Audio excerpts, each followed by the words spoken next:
This podcast episode is brought to you by Helix Sleep. Sleep is super important to me. In the last few years, I've come to conclude it is the end-all, be-all, that all good things, good mood, good performance, good everything seem to stem from good sleep. So I've tried a lot to optimize it. I've tried pills and potions, all sorts of different mattresses, you name it. And for the last few years, I've been sleeping on a Helix Midnight Luxe mattress. I also have one in the guest bedroom, and feedback from friends has always been fantastic. It's something that they comment on. Helix Sleep has a quiz, it takes about 2 minutes to complete, that matches your body type and sleep preferences to the perfect mattress for you.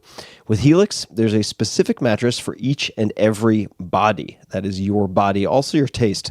So let's say you sleep on your side and like a super soft bed. No problem. Or if you're a back sleeper who likes a mattress that's as firm as a rock, they've got a mattress for you too. Helix was selected as the #1 best overall mattress pick of 2020 by GQ Magazine, Wired, Apartment Therapy, and many others. Just go to helixsleep.com/Tim, take their 2-minute sleep quiz, and they'll match you to a customized mattress that will give you the best sleep of your life. They have a 10-year warranty, and you get to try it out for 100 nights risk-free. They'll even pick it up from you if you don't love it. And now, my dear listeners, Helix is offering up to $200 off of all mattress orders and 2 free pillows at helixsleep.com/Tim. These are not cheap pillows either, so getting 2 for free is an upgraded deal. So that's up to $200 off and 2 free pillows at helixsleep.com/Tim. That's Helix, Helix, sleep.com/Tim for up to $200 off. So check it out one more time. Helix, Helix, sleep.com/Tim.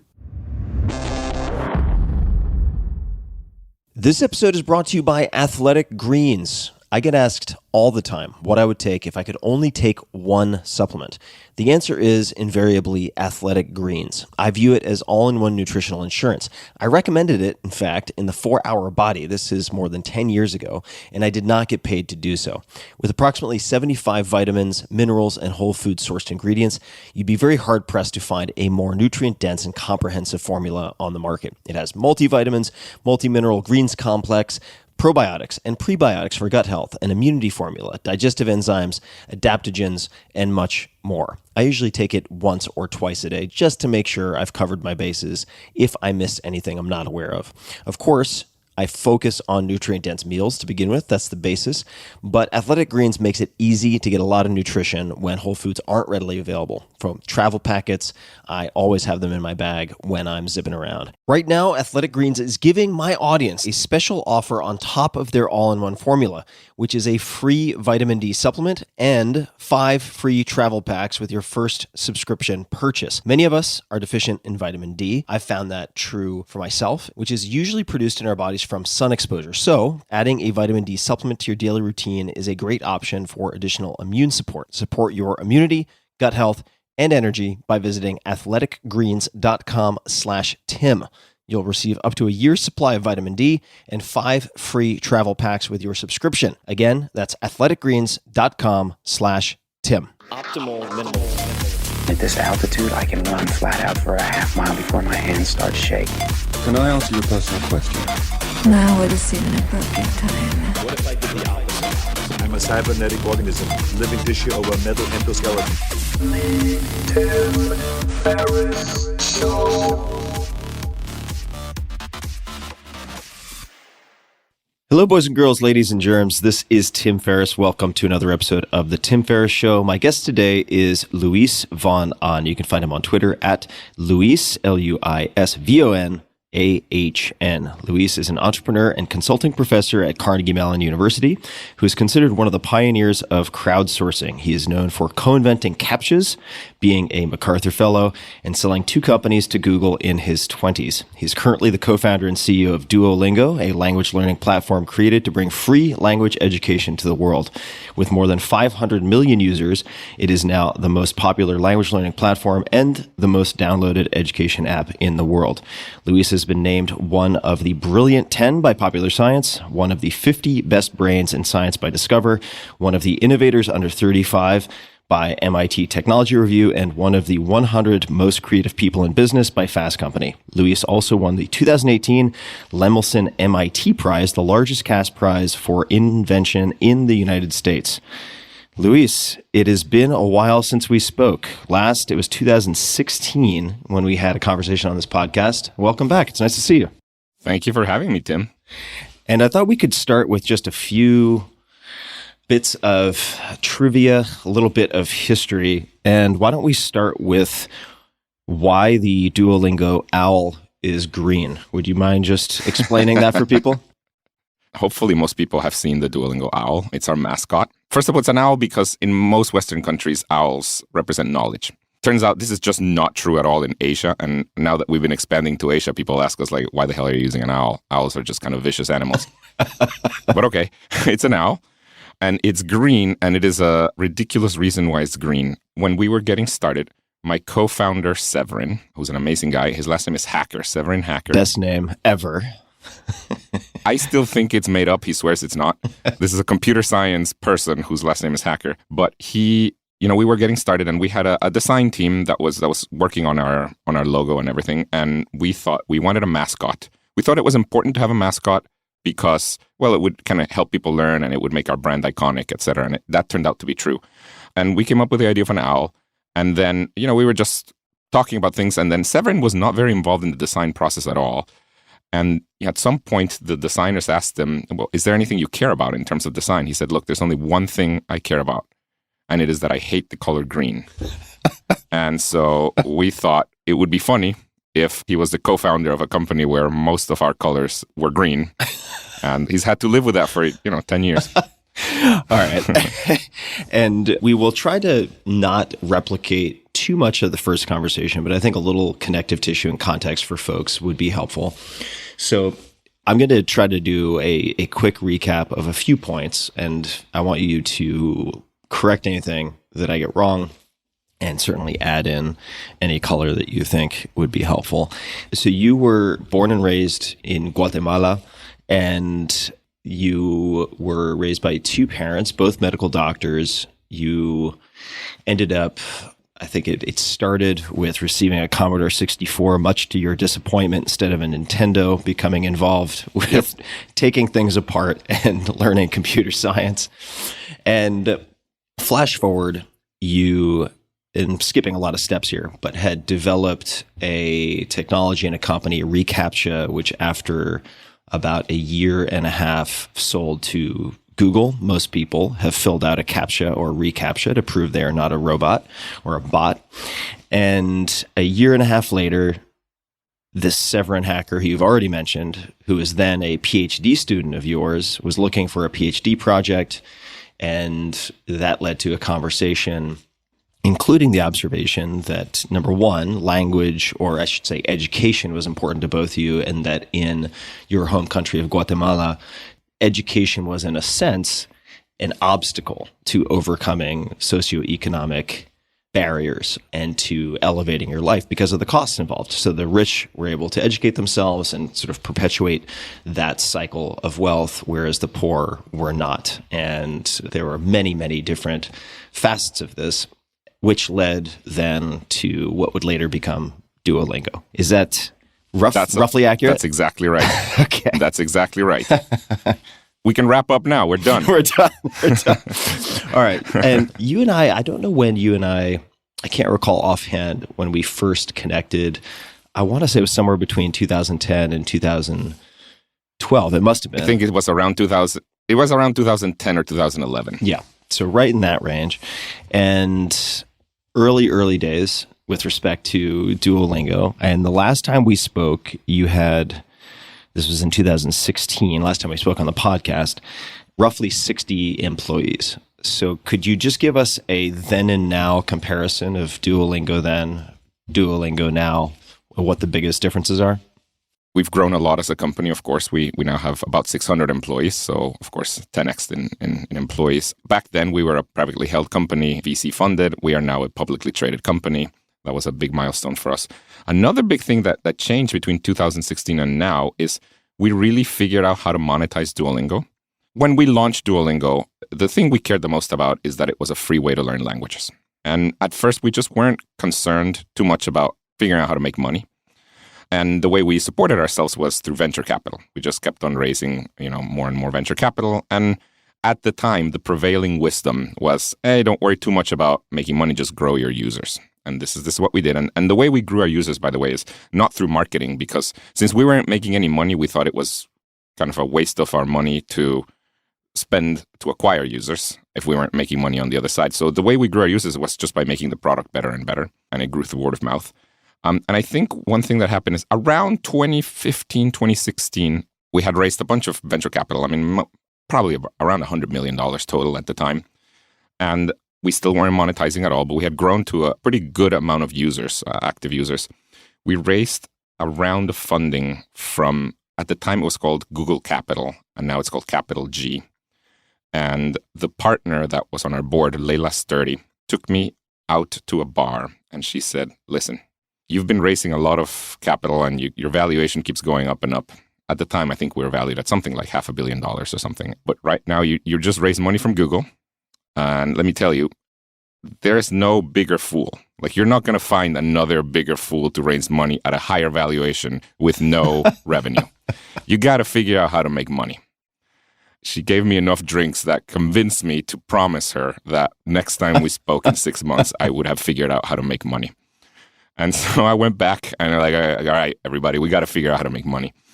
The easiest way to make money when you're teaching somebody is just to charge them to learn. That's kind of how education monetizes. It was very important for us that we didn't do that because the mission of our company was really, related to giving access to education to everybody for free.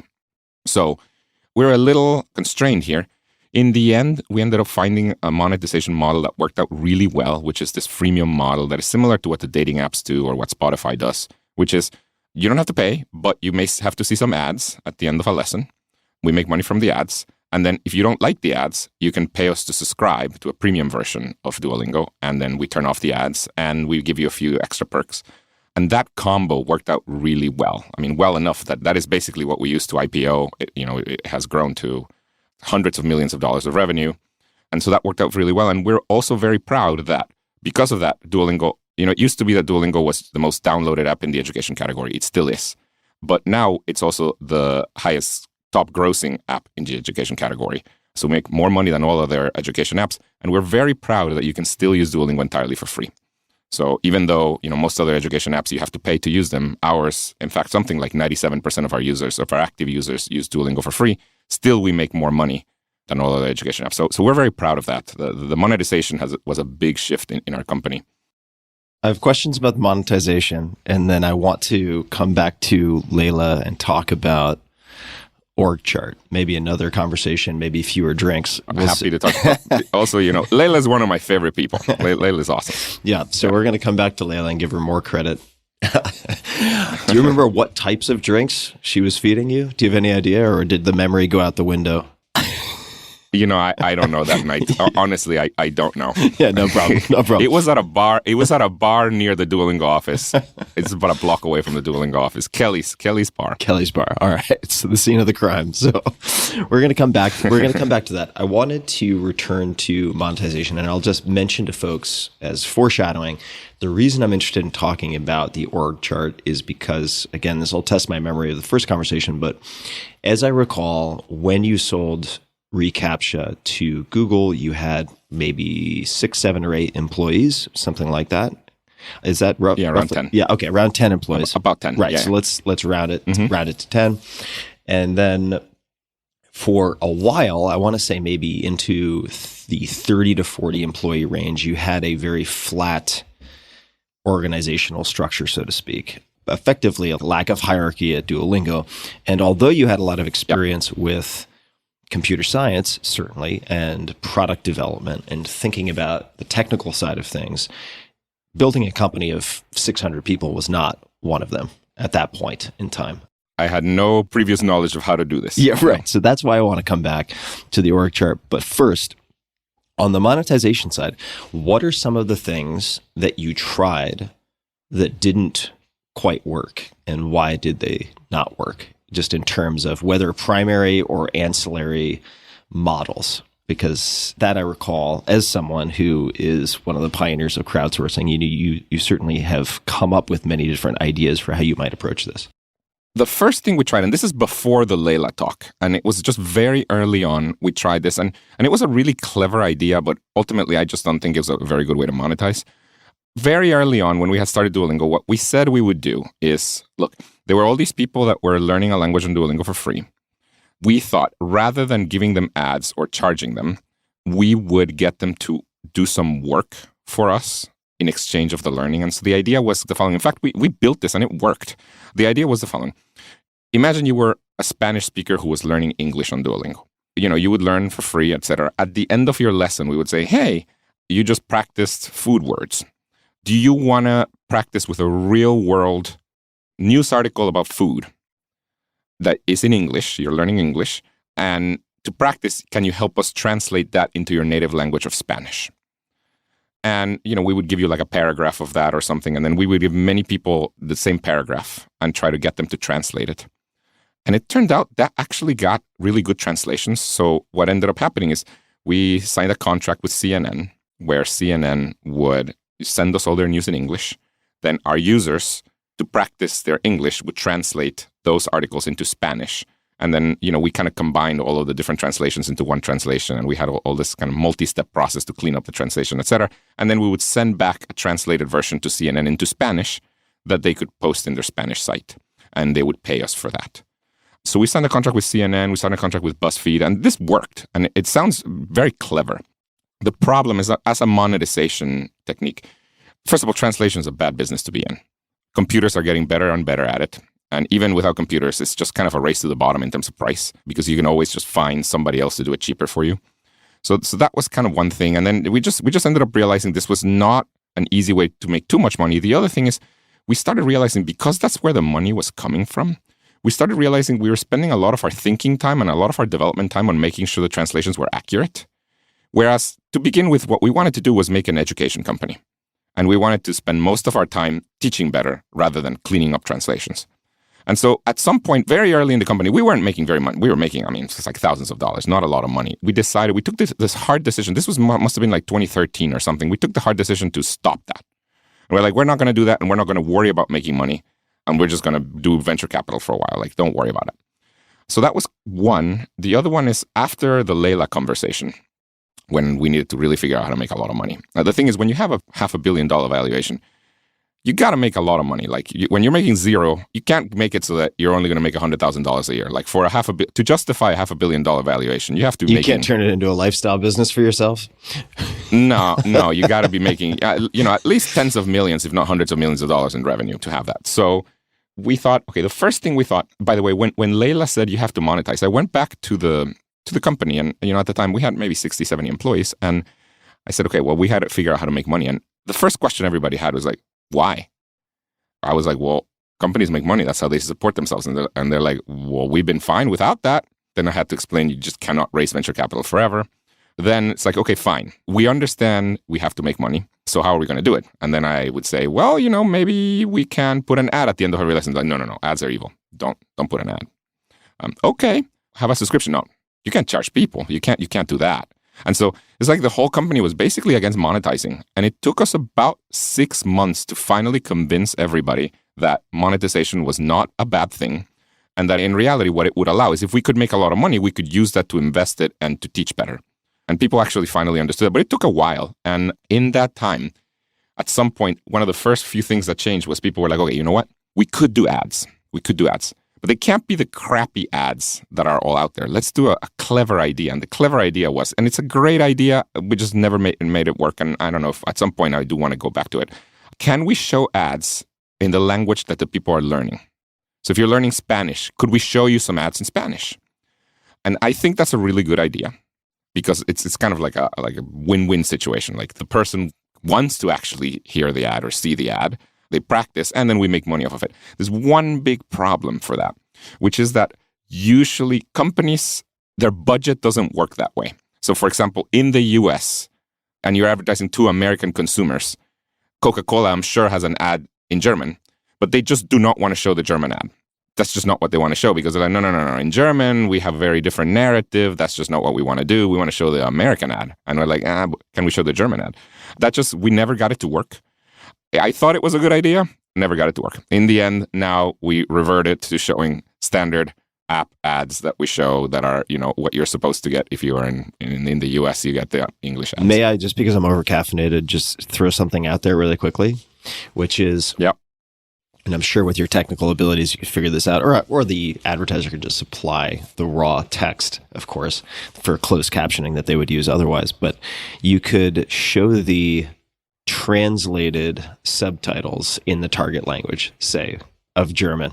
Yeah, and in fact, that is a good idea, and we probably should that at some point. There's one other complication with this, which is right now, the ads we show, they're programmatic ads that come from like Google and Facebook. We show Google and Facebook ads, and Google and Facebook are the ones who serve us the ads. If we wanted to do something like this, we would have to have our own ad sales force. So we would have to go and contact companies and ask them to do that. And that's doable, and probably you can make more money per ad impression if you do that. But it's the pain in the ass of having your basically an ad sales team. Because our monetization, particularly subscription, has done so well, we haven't felt the need to do that. I mean, at some point, maybe we'll do it, but we just haven't felt the need to do that.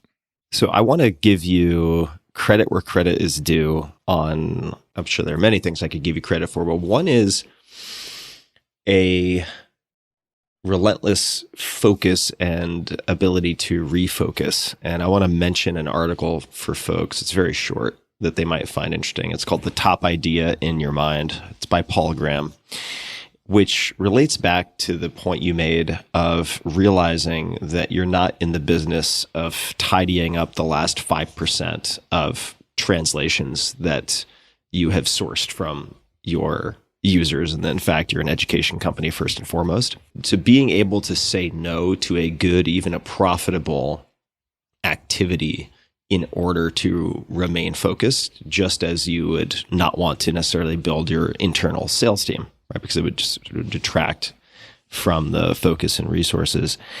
I want to return with a question about the months it took to convince the team, the employees, to get behind monetization of some form or another. How did you do that? And how much of it was like, here is the mission? Because presumably they care about the mission of the company, but they also care about the value of their equity and want liquidity at some point. So you could just say like, hey guys, if we keep raising venture capital, like there might be secondary sales, but at some point, both the investors and employees will want to be able to cash in on at least some of the value of their equity. That's part of the reason you came to this company rather than going to work for someone else. What was the conversation or the process of persuasion? It's interesting. The first few employees that we hired at Duolingo, by the way, I think a lot of it has to do with the fact that we have a really good company culture, but also that we're in Pittsburgh. Our employee churn is very low. Employees stay for a very long time at Duolingo. So the majority of people that started at Duolingo 10 years ago, they're still around. Yeah. And the thing about these people was the first few employees that we hired were people from Carnegie Mellon University, because I was a professor there. And I just knew who the best students were. And I'm like, you want to come work for us? All these people at the time had offers for, the usual suspects, Google and Facebook and the usual suspects. And at the time, we had just raised our Series A, but we could not compete salary-wise with Google or Facebook or anything like that. Now we can compete. Our salaries are comparable to Google or Facebook, but back then we just couldn't. So the people that took a job with Duolingo were taking a major pay cut, sometimes like a 50% pay cut, like we're paying half the salary that they would have gotten at Google, and they had offers at Google. And they took the job, and the reason they took the job was they really cared about the mission. So, I like to tell, Severin and I care about the mission. These first few employees were zealots. They were like, look, this is the main thing that matters to me. And so these people for years have been kind of the guardians of the culture. And so Duolingo is a very mission-driven company. And of course, it has to do with Severin and I, but I think it also has to do with this first few employees who just really care, and they're still around. And so when we were starting to monetize, the discussion was really never about like, hey, you could make a lot of money off of, your shares or whatever. That just didn't resonate all that well. What ended up resonating the most was, hey, look, right now we have about 60 employees. we could hire way more employees if we can make a lot of money, and the majority of them can be working on improving how well we teach. Mm-hmm. And that really resonated, and it became true. I mean, today, most of our employees are actually working on making our product better in terms of how well we teach, how engaging it is.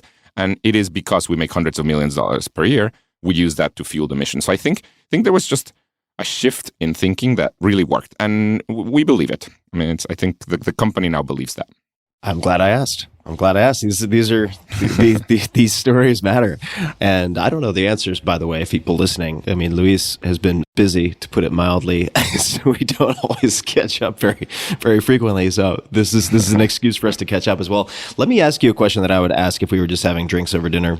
I would not ask you to make any promises about monetization to me. But the broader question, since you mentioned computers getting better at translation, so this doesn't directly relate to Duolingo, I don't think, but it might in some indirect way.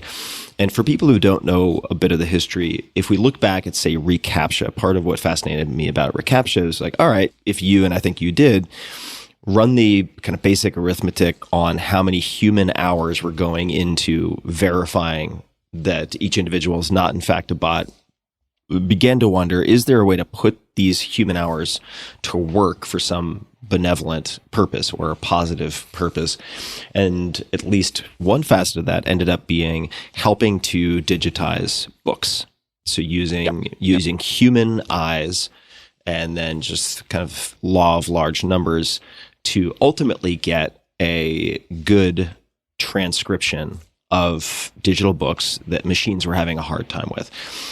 What are some of the most interesting things or interesting developments that you are seeing with respect to crowdsourcing versus just raw computing power or new technological, pure kind of machine-driven technologies? Well, computers are just getting a lot better at things compared to 10 years ago, 20 years ago. AI is just a lot better.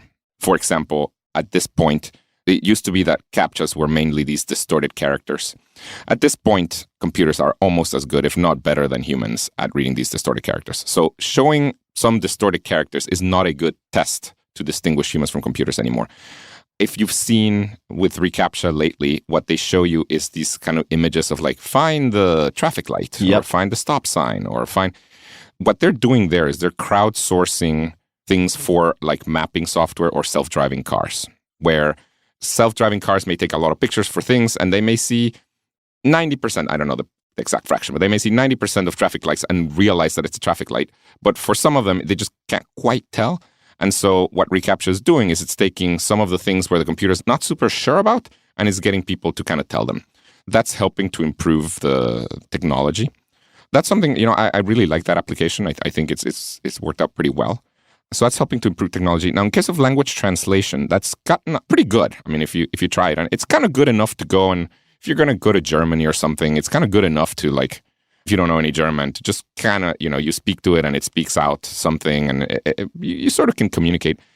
People have asked us about Duolingo. It's like, well, are people still going to need to learn a language given that translation is getting better and better? And it's one of those where, like, I don't think this is going to affect us at all. There are these use cases, like if you're going to go on a business trip for 2 days and you really have no interest in learning a language, yeah, sure, use Google Translate or use whatever it is you need to use. But there's a couple of things. First of all, no matter how perfect the translation is, there's this thing that happens that there's always going to be a delay, even if it's like supercomputing power, etc., because word order changes.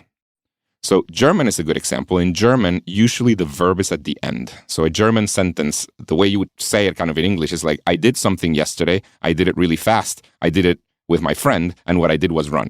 And so you kind of have to wait until the verb comes out to start saying it in English, because in English you would say, I ran with my friend yesterday really fast. So there's always this kind of like pause that makes conversations pretty awkward. Like you can't really live your life that way.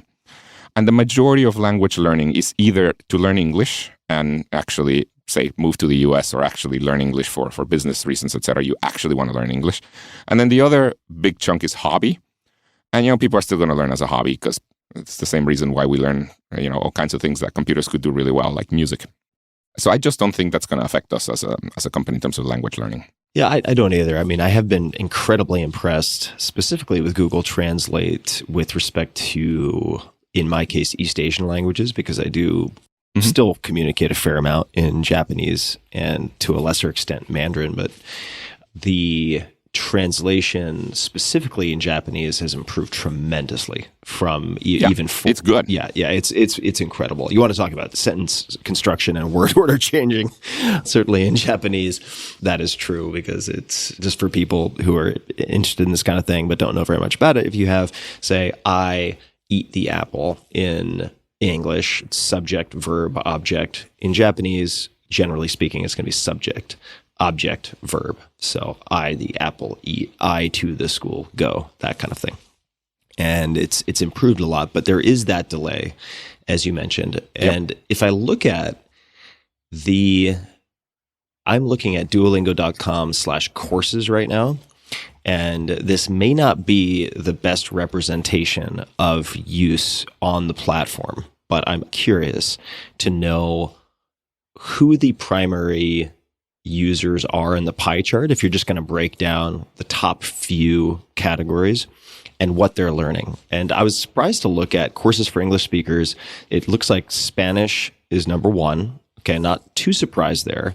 Then French. Okay, interesting. Yep. Very interesting, because French is certainly spoken by the sort of French diaspora in other places, not just in France, but it's a result of colonialism. Right, exactly. So that's what I figured. French is a result of colonialism. Yes. But then you have Japanese, Korean, German, Italian, Hindi, Chinese. So Hindi, Chinese, I think specifically Chinese, I would have expected to be a little larger. And I'm astonished that Japanese and Korean, especially Korean, because I could even chalk up Japanese to like nerdy tech folks who are Japanophiles and love Japanimation and so on. I could chalk up some of that to that, which may not have any accuracy to it at all.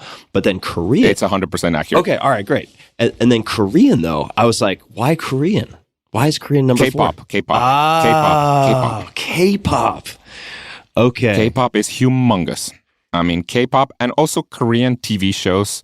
On Netflix, there's just been Korean entertainment is really gaining a lot. Yeah, Squid Game. The Squid Game, that movie, what was it called? The one that won the Oscar. Oh, I know the one you're talking about. Basement. Parasite. Parasite. No, so stuff like that. It's just Korean influence just keeps growing and growing. And so it is interesting. More people on Duolingo are learning Japanese or Korean than Chinese. And Chinese is an interesting one. There's the size of the language in terms of native speakers. And in this case, we're talking about Mandarin, right? Mandarin Chinese. It's the largest language in terms of native speakers. And then there's a different number, which is the number of people who want to learn it. We have a pretty good idea of the people who want to learn it because when we offer it on Duolingo, we can see the people, how many people actually learn it. There's some that are flipped. I mean, Chinese is flipped in that. Mandarin Chinese is flipped in that. There's a lot of people who speak it natively. Not that many people are learning it. So I don't know exactly off the top of my head, but about 1% of our active users are learning Chinese, which I would have expected it to be higher. And in particular, part of the reason why I would have expected it to be higher is because the circles that we move in, I assume they're similar to the circles you move in, it's kind of educated people, tech people. They always have their kids learning Chinese. Yeah, this is the thing. You go to Palo Alto, it's like every other parent has their kids in bilingual nursery school or whatever. Yeah. So you think the whole world's learning Chinese, but this is actually not the case. Yeah. I think if you go anywhere in Middle America, the school only offers Spanish. Right. Like that's just to begin with. And so this is, and I think there's a number of reasons, but I think probably the biggest reason for Chinese that not as many people are learning it is it's just a very hard language to learn. And I think people know it and they're like, it's hard. So in the US, our top languages are exactly as you said, Spanish, which makes sense. We're very close to Mexico and Latin America, and it's a very large language. French, which I think is a beautiful language and everything, but I think a lot of it, that one is the opposite of Chinese in that the number of people learning it versus the number of people who are native speakers. It's just a lot of interest for French given the number of native speakers. And then Chinese and Korean are pretty high up, and Italian and German. Now, you were asking about the types of users in Duolingo. I think we have two big buckets of users. In my head, I classify them as kind of two big buckets. One big bucket, which is about, call it 50 to 60% of our users, is people learning English. These are people who are usually not in the U.S. I mean, some of them are in the U.S., but they're usually not in the U.S. They're usually, in a non-English speaking country, and they're learning English.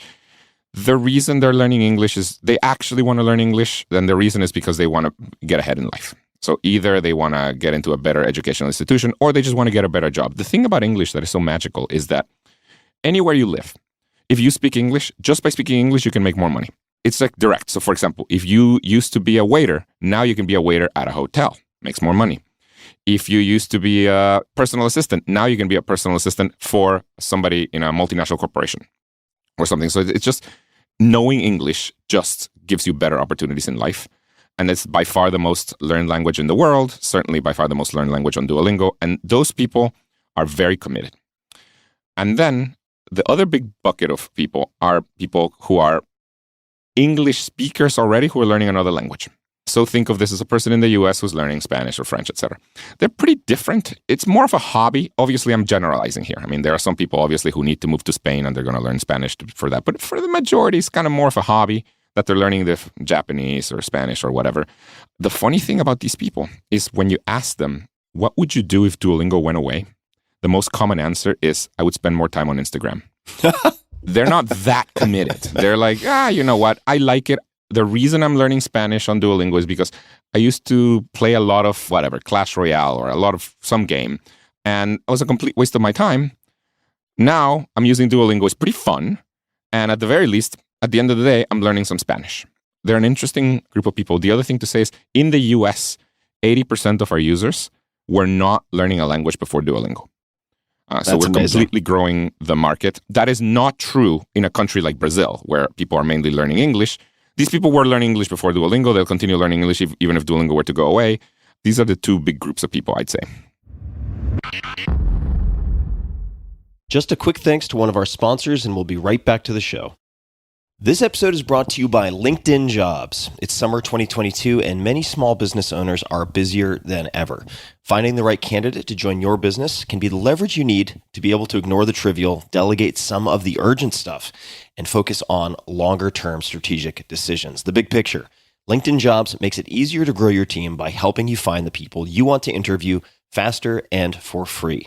Create a free job post in minutes on LinkedIn Jobs to reach your network and beyond to the world's largest professional network of more than 800 million people. Then add your job and the purple hashtag hiring frame to your LinkedIn profile to spread the word that you're hiring so your network can help you find the right people. Simple tools like screening questions make it easy to focus on candidates with just the right skills and experience so you can quickly prioritize who you'd like to interview and hire.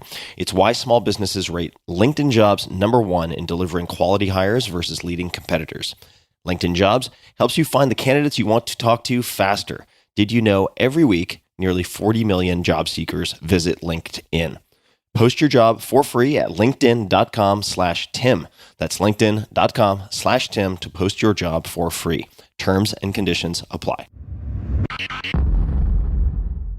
I would love to just get a fact check if you know here. I mean, maybe the math is so easy that it's almost self-evident, but I recall someone saying to me, which kind of makes sense, although I haven't done the math on it, that there are more people who speak English or are learning English in China as Chinese nationals than all of the native speakers of English in the world combined. That's probably close to true. Yeah. I would imagine that might be something like India as well. I mean, although you do have the British history, so maybe there are... It's probably close. Native speakers of English, let's think about that. There's 300 million-ish in the US. But then there's the UK too. Yeah. And, Australia, Canada, etc. They probably combine that another 100 million-ish. Yeah. So very rough numbers here, but we're talking about 400 million-ish. Yeah, it seems like China's probably not quite there. Well, it could, but there's a big, big but here. They may all be claiming to be learning English, and in reality, they may be learning English, but the learning outcomes may not be so good. So it's like, yes, they're learning English, but maybe they know how to say hello and good morning and, where's the bathroom. But that's about it. So it's not clear that they're really good in English. I do not believe that in China there are 400 million really, really fluent native speakers. I don't believe that to be true. I don't believe that either. And anyone who travels widely in China, I think, would probably come to that conclusion. We'll see. That's just not the case. Yeah. So let's, as I promised earlier, come back because I'd love to talk about some of your lessons learned, key decisions in a growing company of this size for the first time. And there are many ways we can tackle this. We'll talk about the personal, so just in terms of kind of personal management, work-life balance, if that exists, lessons learned. But let's also come back to the org chart. And Layla, could you describe how that was done, what it ended up looking like, what were the implications, and just kind of walk us through that? And I remember in our first conversation, I told the story of maybe not the best example, since it is ultimately has been superseded by Netflix and superior technology. But Blockbuster, back in the day when Blockbuster as a company was about to become a Blockbuster, brought in, I believe, someone from McDonald's, an exec, to specifically help them with org chart design. I've never designed an org chart. So could you just describe what happened and where you landed with it? I mean, we've gone through a bunch of different org charts. When we were from 0 to, call it 30 employees, our org chart was very flat, as in I was managing everybody. That was that. And I actually think, maybe I took it a little too far, but I actually think for the first 0 to N, where N is around maybe 20 to 30 people, the best thing you can do as a CEO is be a micromanager. I actually believe that. When you are such a small company, usually you don't quite yet have product market fit. You haven't really figured everything out. You have one goal, get to product market fit. And I don't think you should be in the business of coaching people for this or that. No. I think you just micromanage people to get to product market fit. I actually believe that. At some point, it really shifts, even if you love micromanaging, which I love micromanaging, but I've learned not to do that anymore. Even if you love it, at some point, this is just becomes, you just can't do it as well. And it is in your best interest to start actually developing people. That shift should happen maybe at around 20. I don't know the exact number. That is when you should really start having kind of a couple of managers, I think, splitting things up into teams. What we did then is not like we had a pretty good idea of exactly what our org chart should look like, but what we did was we hired our first manager. That wasn't me. It's a woman that, this was maybe, 7 years ago, something like that. It's a woman that's still with us. She's now the head of all of engineering. She used to be a director of engineering at Google. And I knew her because after selling Recaptcha, I spent some time at Google. I knew her. I really liked her. Her name is Natalie Glantz. She's amazing. And she took a much smaller job at Duolingo. She was managing, it's a larger job that she had. And she took a smaller job at Duolingo. I think she really believed in us. And she helped us. From her, where I learned how to manage people really much better. She actually knew how to manage people. And she really helped us kind of start having a structure of, we have some managers. That really made a big difference, starting to have teams. Then the thing that we did after that is we discovered this idea of metrics-based teams, which to this day we use. And I think has been a really, really good thing. I think this is not the common thing, although some companies do it. It's not the common thing. So the standard thing that you would have in a company, for example, at Duolingo, the app has a bunch of different features. One of the features could be we have a leaderboard, for example. We have a leaderboard, that's a feature. In many companies, kind of the normal thing to do is that you have a leaderboard team, a team that owns that big feature. So just kind of, you split it up by feature. These are feature-based teams. We do not do feature-based teams. We do metrics-based teams. So we don't have a team that owns the leaderboard. Instead, we have a bunch of teams that own each a single metric. So for example, a metric that we have is time spent learning.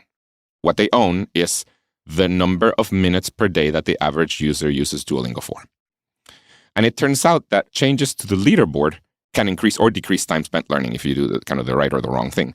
So that team messes with the leaderboard a lot, but they don't own it. The only thing they do is they have this one metric, and every quarter it has to increase. And so they just work on increasing this one metric, and they run hundreds of A/B tests to increase this metric. So we discovered that, soon after Natalie showed up, we discovered these metric-based teams. And we started at first, our first metric-based team was a retention team, which is all you have to do is make sure that users come back every day. And that team, has done all kinds of things, really optimized the streak on Duolingo. So there's this notion of a streak that people have. People have used it, every day for 7 years? I was looking at the streaks. Oh, yeah. The streak is crazy. We have, the number's a little larger, but now that we're a public company, we can't reveal numbers as... The latest number we've revealed is that we have 1.5 million daily active users that have a streak longer than a year, meaning they have not missed a single day in the last year or longer. That's a very powerful mechanic. The retention team has worked on that. So basically, what we did is we discovered these metric-based teams, and what we do now at Duolingo is when we care about a metric that we want to optimize, so a metric could be daily revenue, or whatever it is, we form a team around that metric. That has worked out pretty well. So that's kind of one big shift with us that happened. So that worked out pretty well. At some point, we had like 50 teams. I don't know, maybe a little less, maybe like 40 teams. That was starting to become, we use the term goat rodeo. It started to become this craziness. And so what we did is we decided to pool the teams together that were similar to each other into this thing called areas. So now, for example, we have a monetization area. Inside the monetization area, we have a team that owns ad revenue per day. We have a team that owns subscription revenue per day. And then we have another area called the growth area, where it's just growing our active users. We have a team that owns time spent learning. We have a team that owns retention. We have another team that owns new user retention, etc. And so we split up into areas, and that's how we're split up now. And what has been really good is, and the shift for me has been, it went from micromanager to kind of learning how to manage to now what I do is I'm a manager of managers. Well, I'm a manager of managers of managers of managers, but at some point that kind of doesn't matter that much. You're just a manager of managers is kind of what matters. And I've learned how to start managing managers much better. I've gotten good at it. All right. Last time we spoke, I have a number of follow-ups here. Let me ask the easy one. Might not be the easy one to answer, but the simple question first, which is why a daily metric as opposed to a different time interval, like a weekly, for instance, in terms of revenue or something else? There's two reasons for daily stuff. One is we're really big believers that you should be using Duolingo every day. You don't have to use Duolingo every day to learn a language, but we really want to build a habit. And the best habits are daily, I think, because it's kind of hard to have these habits that are like, well, every 3 days I do something like this. It's just kind of hard. It's much better to have a habit like brush my teeth. Just do it every day. So we try to build habits every day. And so for us, this is one of the reasons why we look daily. The other reason why we look daily is that we run a lot of A/B tests. And looking at the daily time frame allows us to move faster, because imagine that our time frame was a month. We said, look, how many people do X in a month? We have to wait a whole month to figure out what that number is. So, and is that because you're just controlling for confounding factors? If you're changing multiple variables at the same time, it just becomes too difficult to attribute causation. So the lag time just becomes long. That's exactly right. So whereas if you look at daily stuff, it's much faster. So for example, for revenue, we look at daily bookings, to be precise, is basically the amount of money that comes into Duolingo. We look at that a lot and we optimize that. And it really is nice because you can see, for example, if we make a change, you can see tomorrow what happened in the change today. You can already see, yes, daily bookings increased by 10%. You can see it in one day. Those are the two reasons why we look at the daily. I mean, we've talked about starting to do hourly. We haven't quite done that. I know one of the difficulties with hourly is there's a pretty big difference in terms of times. I mean, for example, around 9 p.m. is the most popular time to learn a language. But there are times, for example, 4 a.m., there's just not very many users. And so looking at hourly makes it a little harder. So before we move on, I'd love to just clarify one thing that you said, and that is related to the micromanaging and whether that point is at 10 people, 20, 30, but it was related to being product market fit. Would it be safe to say that if you have product market fit, let's just say you've created a business model in a business that is generating revenue, that has found its match, that it would potentially make sense to develop people sooner than the 10 people, 20 people, or whatever the headcount might be?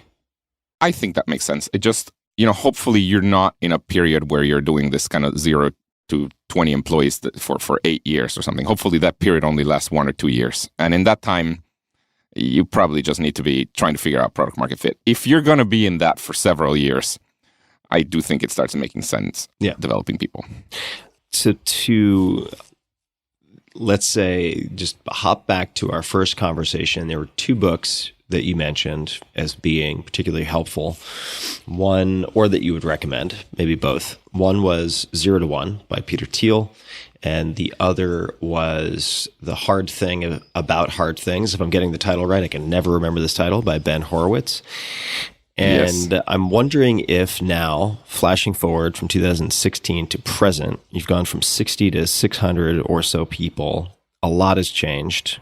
You've gone from private to public. Are there any other books or resources or thinkers who you have found particularly helpful or helpful at all in the last handful of years? One book that I really liked, and we make all managers read it at Duolingo, it's an oldie, but a really good one, is High Output Management by Andy Grove. yeah, it's just like a how-to manual. Like he doesn't bother with like his life story or whatever. I mean, there's a little bit of that, but it really is just very practical. It's like, look, I have found that when you're doing performance reviews, you can talk to the people before giving them the review or after. You should always just do it after. Like, it's just stuff like that. Like, it's just these little things that are just like, I have found that this is better than that. And there's just a lot of, here, another one that it's just kind of off the top of my head. Is like, when somebody tells you that they want to quit, drop everything you're doing. If you don't want them to quit. If you want them to quit, yeah, let them quit. But otherwise, drop everything you're doing and make this your highest priority, because one of the main reasons people quit is because they don't think that you think they're important. And so there's just very, very valuable advice like that is just super applicable immediately to everything you're doing. So I really think that book has helped me a lot to become a better manager. We are going to discuss a number of facets of Duolingo and new developments and so on. Before we get to that, I asked a number of questions last time that I think you may have new answers to. So I'm going to just ask those. I think there are 4, at least in front of me, and then we'll zig and zag back into Duolingo related things. So the first is, what is one of the best or most worthwhile investments you've ever made? That could be an investment of money, time, energy. Pick your currency. The easy answer for that is Duolingo, although, I mean, I've been at this for so long that it was not an easy investment. Obviously, it has been very good. I'll give a counterintuitive one that has really helped me. I'll say it's a weird one. I have an aging mother, and I think a lot of people my age have aging parents. I used to worry a lot about her because she used to live in Guatemala, and Guatemala is a dangerous place, and I'm like, she's pretty old. I mean, she had me at an old age. She had me at age 42, so she's 85, and she used to drive still in Guatemala, and it was like this whole thing, and I worried a lot of my mental energy. It's not 80% of my mental energy, but it was a significant fraction of my mental energy was just worrying that she was okay. And the investment that I did is she moved in with me. And it's a weird thing. I mean, my house is large enough that this is fine. We get along well and everything. But I feel so much better about it. I mean, I'm just like, now I'm not worried about her. She's there, she's thriving, and she essentially keeps to herself. It's not like she bothers me all that much, but I'm just not worried about it. This has made me, I freed up, I don't know, call it 4% of my mental energy that I was spending on that. It's freed up. I just have more time to worry about other things. The next question is, in the last 5 years, what new belief, behavior, or habit has most improved your life? And at the time, the first conversation we had on the podcast, it was starting Duolingo in Pittsburgh. So kind of a slightly oblique answer to the question. But I'm wondering if you have a different answer to that or an additional answer to that now.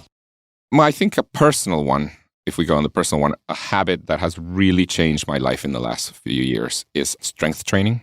I used to always kind of just do cardio to work out, and that was the main thing. But one thing that happened is I don't know the year, maybe 2017 in January. First of all, I don't love the winter in the northeastern United States. I am from Guatemala. I'm not used to this. This makes no sense. How could you have a place where people just die outside if they don't do anything? It's kind of ridiculous. But anyways, I don't love the winter. It was January. I was not having a great January. I also got sick. I had some sort of like a flu, and I was not doing super well. And I went to the office finally after all this, and I guess I didn't look so good, I guess. And somebody that worked at the office, who's worked with us for a very long time, Dennis, looked at me and he's like, Luis, you need Gary. And I'm like, I don't know what you're talking about. He's like, all right, what are you doing tomorrow at 6:30 a.m.? I'm like, nothing. Gary will show up. Anyways, turns out Gary shows up. Gary is his personal trainer, Dennis's personal trainer. Gary is kind of quite a personality. He used to be the strength trainer for the Pittsburgh Steelers, and then the strength trainer for University of Pittsburgh basketball team. And it's just kind of, and now he just has this roster of clients of like all these rich people from Pittsburgh who are not athletes. Certainly I was not an athlete. And Gary shows up and he's like, all right, I'm going to make you stronger. And, he gives you some weights and then he laughs at how weak you are. He like laughs. I'm like, what are you supposed to make me feel good? He's like, oh my God, you can't even do like, whatever, 40-pound dumbbells for bench press. What are you doing? And so he laughs at you, and I've been with him since like 2017. It has really changed my life. I used to have all kinds of aches and pains, no longer.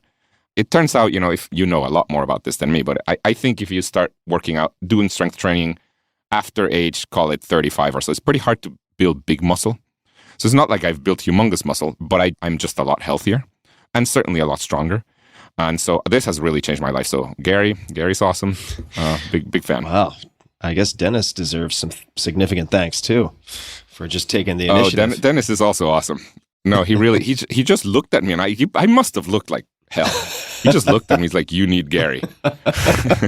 Enough said. Not going to elaborate. Yeah. How many times per week do you do resistance training now?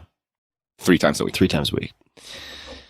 We'll give this a shot. We'll see if this question goes anywhere, and then we're going to kind of zoom back to Duolingo and related topics. What purchase of $100 or less has most positively impacted your life in recent memory?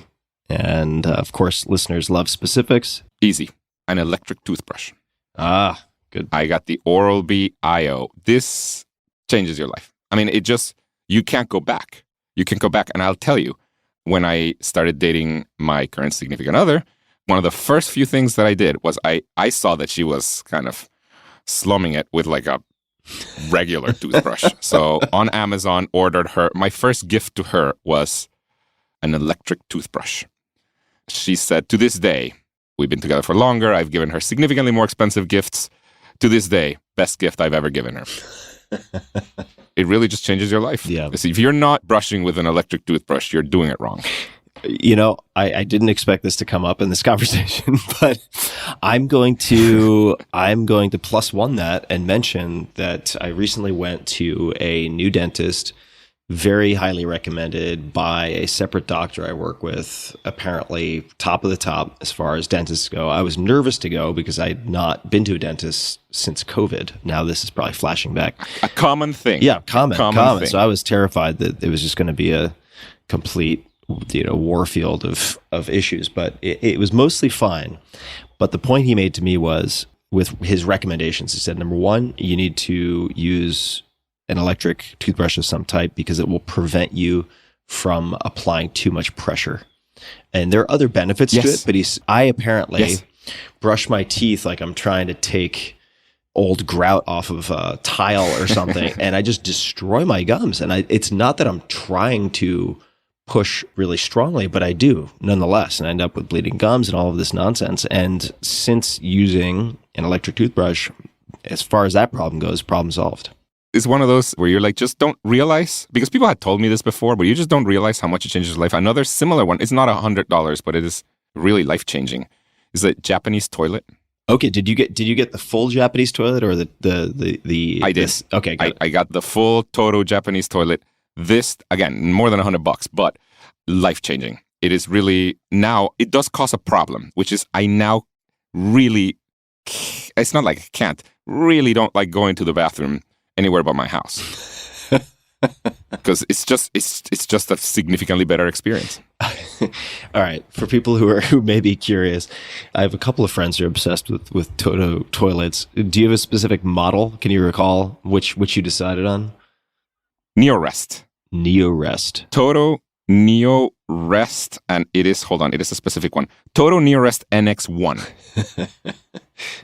It is, let me tell you, obviously the main feature is that it uses kind of like the bidet feature where it cleans you with water, which after you start thinking about it, it is barbaric that people in the United States and most Western countries do not use water to clean themselves. It really is. After you think about it. Well, no, I like the adjective. I'm a fan. Well, just think about this. I mean, if you were to touch with your finger some cow poop, yeah, would you not wash your hands with water? Like, would you just use a towel to like clean? No, you wouldn't. That just because you would feel like it's still dirty. And so think about that. So it obviously has that bidet feature, but it has all kinds of other stuff, including like white noise, so that other people can't hear you. Like it has features.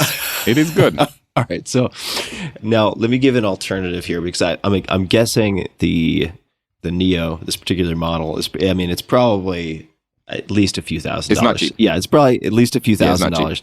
I will give people an alternative if they want somewhere between the Bugatti of toilets and the barbaric practice that that you already outlined. You can get, and actually I was given as a gift, a washlet Toto seat. So it effectively replaces your toilet seat on your pre-existing toilet, and it's a few $100s. You plug it into a wall, and it has a lot of the same features. So I'll just mention, it is pleasant to use. And, I never thought I would have a Japanese toilet, or I suppose a hybrid Japanese toilet, which I have now. But when I was in Japan, when I was 15, there's some basic features. I mean, when it is freezing, and it gets cold in certain parts of Japan. A seat warmer. Yeah, when it's freezing and you go in and you sit down and it's warm, that has a material impact on your day-to-day experience.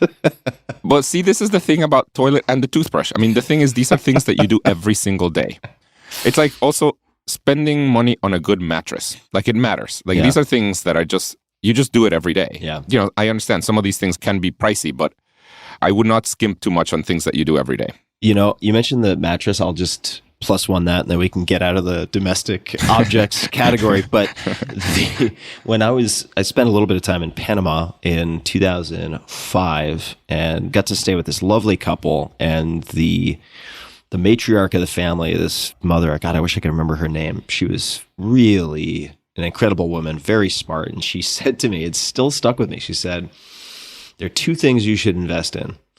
Make sure you invest to the extent that you can. She didn't caveat that, but she said, make sure you invest in your bed and your shoes. Because if you're not in one, you're going to be in the other. And I was like, that's good advice. Makes a lot of sense. That's really good advice. It makes a lot of sense. Yeah. And with mattresses can be expensive, but you don't have to go super nuts. Just don't buy the $50 mattress. Probably you shouldn't do that. It makes a difference. And if your bed is, I'll offer another hybrid option. I didn't realize I had so many opinions on all these domestic things. Pillow top? Yes. Pillow top? Yes. If let's just say you can't afford to get a new mattress and the mattress is iffy. Pillow top really helps. Get a good pillow top, and it will make a difference. It makes a huge difference. And if you can't afford that, get a better pillow. This is another thing. And I'll put a few pillow options in the show notes because I do have opinions on pillows. I don't test. There's some people who are like, I've tested 10 mail order mattresses this year. I'm like, I don't have the time for that, but I will test pillows. The pillows, much easier. Yeah, that's much easier. The other thing, I was recently reading about the history of beds. And this is a few hundred years ago, not that long ago. Most people didn't have a bed. People slept on like a bunch of clothes, basically. They would just kind of pile up some clothes, and that's where they slept. That's like beds were just piles of clothes. Wow. How far we've come. When people read a little history, you realize a lot of improvements have been made. All right, let's go from indoor to outdoor. And I have your last answer here. If you could have a gigantic billboard anywhere with anything on it, this is metaphorically speaking, getting a message out, assuming people would understand it. Let's just take that as assumed. What would it say and why? It could be a few words, paragraph, it could be an image, could be anything. Your answer last time was it would be a billboard right across the street from Google's office here in Pittsburgh that would say, we at Duolingo are hiring, and yes, we can match your salary. So do you have any new possible answers to that question? I think the word has gotten out a lot more about Duolingo hiring, and we get a lot of inbound applicants. I don't think that billboard is as necessary anymore. By the way, we did have a billboard. This is not the one that I would do, but we did have a billboard that was pretty successful in San Francisco that was for Duolingo that said, work in tech, own a house, move to Pittsburgh. Or something like that. That's clever. That's clever. It got us a good number of employees. It really actually worked with people who are like, And it turns out if you move to Pittsburgh with a tech salary, which basically our salaries are the same as what you would have in, Silicon Valley, you can own a pretty nice house. Work in tech, own a house. What was it? What was the last? Move to Pittsburgh. Move to Pittsburgh. That's great. You know what that reminds me of? It really covers a lot and tells a whole story in very short form. I don't know if you've ever heard the story in 6 words by Hemingway, For Sale, Baby Shoes, Never Worn. It kind of makes me think of your billboard. Yeah, incredible. Yeah. All right. I don't know what I would do now. I mean, probably something silly. I mean, I don't know if you've seen all the Duolingo memes with the owl trying to kidnap your family and stuff like that. I have not. They're pretty popular. They're pretty popular on TikTok, basically saying, the idea is that our owl, our notifications can be pretty passive aggressive. So, for example, we have a notification on the app. We send you a notification every day to remind you to practice. But if you don't practice for 5 days, we stop sending you notifications. At some point, it occurred to us that we could have a notification that said, when we stop, we actually should tell you to stop, that we're stopping. As in, we should be nice and tell you, hey, we're stopping. So the last notification we send before we stop is, hey, these notifications don't seem to be working. We're going to stop sending them for now. And it comes from the owl. And a lot of people consider this very passive aggressive. By the way, this notification gets people to come back a lot because they feel bad. They're like, oh my God, I'm not giving up on my Spanish or my French or whatever. So it gets people to come back quite a bit. But that notification has really gotten all kinds of people to talk more and more about our notifications. And there's a whole persona that has evolved, not by us. It's like the internet has evolved, a whole persona for our owl, that it kidnaps your family if you're not learning Spanish. And there's a number of taglines that they have that the owl would say. So, for example, one is Spanish or vanish, or French or the trench, Japanese or your niece. Like, they just come up with a lot of these. So I would just have a fun billboard that just said Spanish or vanish. Spanish. Somewhere. Spanish or vanish. Sometimes it's the little things that get people talking. We won't get into it right now, but people should Google Derek Sivers, Sivers, CD Baby. That was his company at the time. Email. It's a confirmation email that they would send out when orders came in. It was an automated email. So people can just search Derek Sivers, CD Baby email. We'll put it in the show notes as well. All right. Coming back to present day. I have notes in front of me, one of which is related to mission and mission steering business decisions. When I think many people, including myself, sometimes hear mission, we're like, oh boy, here we go. This is going to be like some type of thing on a wall in office space, or some type of kind of lead with integrity type thing from a GE type of company where you're like, all right, well, what does that mean? And does that really have an impact on people on a day-to-day basis? What do you mean when you talk about mission? I feel similarly to you. I'm distrustful when people say that. It is interesting that at Duolingo, I think it really has to do with this first group of employees that we talked about before that were like pretty big zealots on our mission, that we really, most every decision that we make at Duolingo is very mission oriented. And our mission, there's a statement of the mission that sounds good, but I'll say the statement, but I'll kind of explain it more. So the statement is to develop the best education in the world and make it universally available. The real driving force is we want to make sure that anybody who wants to learn can do so. Now, we're not out there giving people phones or anything like that. We do assume that you have some sort of smart device. And the reason for that assumption is the world is going that way. These days, you can get an Android device for $30. It is kind of going that way. We make sure that our app works on very low-end Android devices, for example. But we really want to make sure that anybody who wants to learn a languages, but we're expanding to teaching other things too. But anybody who wants to learn a language can do so without having to pay us. And this matters to us. And most of the decisions we make are related to this. But one of the things that I think has really affected my thinking, and certainly the company behavior, is we are all really big believers that, the mission, we like the mission and it's great. We're all really big believers that mission is actually well aligned with the long-term success of our company as a business entity, as an actual money-making, publicly traded company. It is aligned with a long-term success. And let me kind of explain. For example, we could say tomorrow, you know what, screw it, you have to pay to use Duolingo. I'm pretty sure we would make a lot more money if we did that. Our number of users would go down, but good number of them would also pay us. And we would make a lot more money. And next quarter would be an amazing quarter for us. Like, it would be an amazing quarter for us. I don't know off the top of my head, but our revenue probably would, 10x, or some crazy number in like one quarter. It would just go nuts. However, what that would do is it would completely stifle our growth, because the way Duolingo has grown is through word of mouth. We have all these people who use us for free. They don't pay us. We make some money off them from the ads, but most of our money comes from our subscription. But what's really useful about all these people that use us is they use us, they have a good experience, and they tell their friends. And the vast majority of our users, I mean, really, the overwhelming majority of our users, when you ask them, how'd you find out about Duolingo? It's like, yeah, a friend told me, or like my significant other told me, or whatever. It's basically word of mouth. And I really do believe that having a really great free user experience, it's what's best for the business in the long run. Again, not next quarter. But if you take the long view, which we are at Duolingo, I mean, we've been at this for 10 years. I'm going to stick around Duolingo probably forever. I mean, I really love working here, etc. So my view now is a long-term view. I'm here thinking about the next 10 years, the next 20 years, etc. And I really think that if we do the right thing for our users in terms of like actually being able to learn a language really well and without having to pay us, that is actually what's going to optimize our revenue in the long term. So I believe that. I think most everybody in the company believes that. And I think that alignment has made it so that a lot of decisions are a lot easier because we do hire a bunch of people who are like, what the hell are you talking about mission? Like, this is people who went to like whatever business school and everything. It's like, well, I'm just here to make money. So we do hire some such people. But I think once they understand that it's not like we don't want to make money. We really are big believers that there's real long-term alignment here. That aligns everybody. What other ways does the long view impact decision making? So maybe you could give another example or two as to how that informs not just the culture, but how you make decisions. You already mentioned one, which would be the decision to keep it free for the majority of users versus force a subscription upon everyone and then have a short-term game for all of these long-term sacrifices.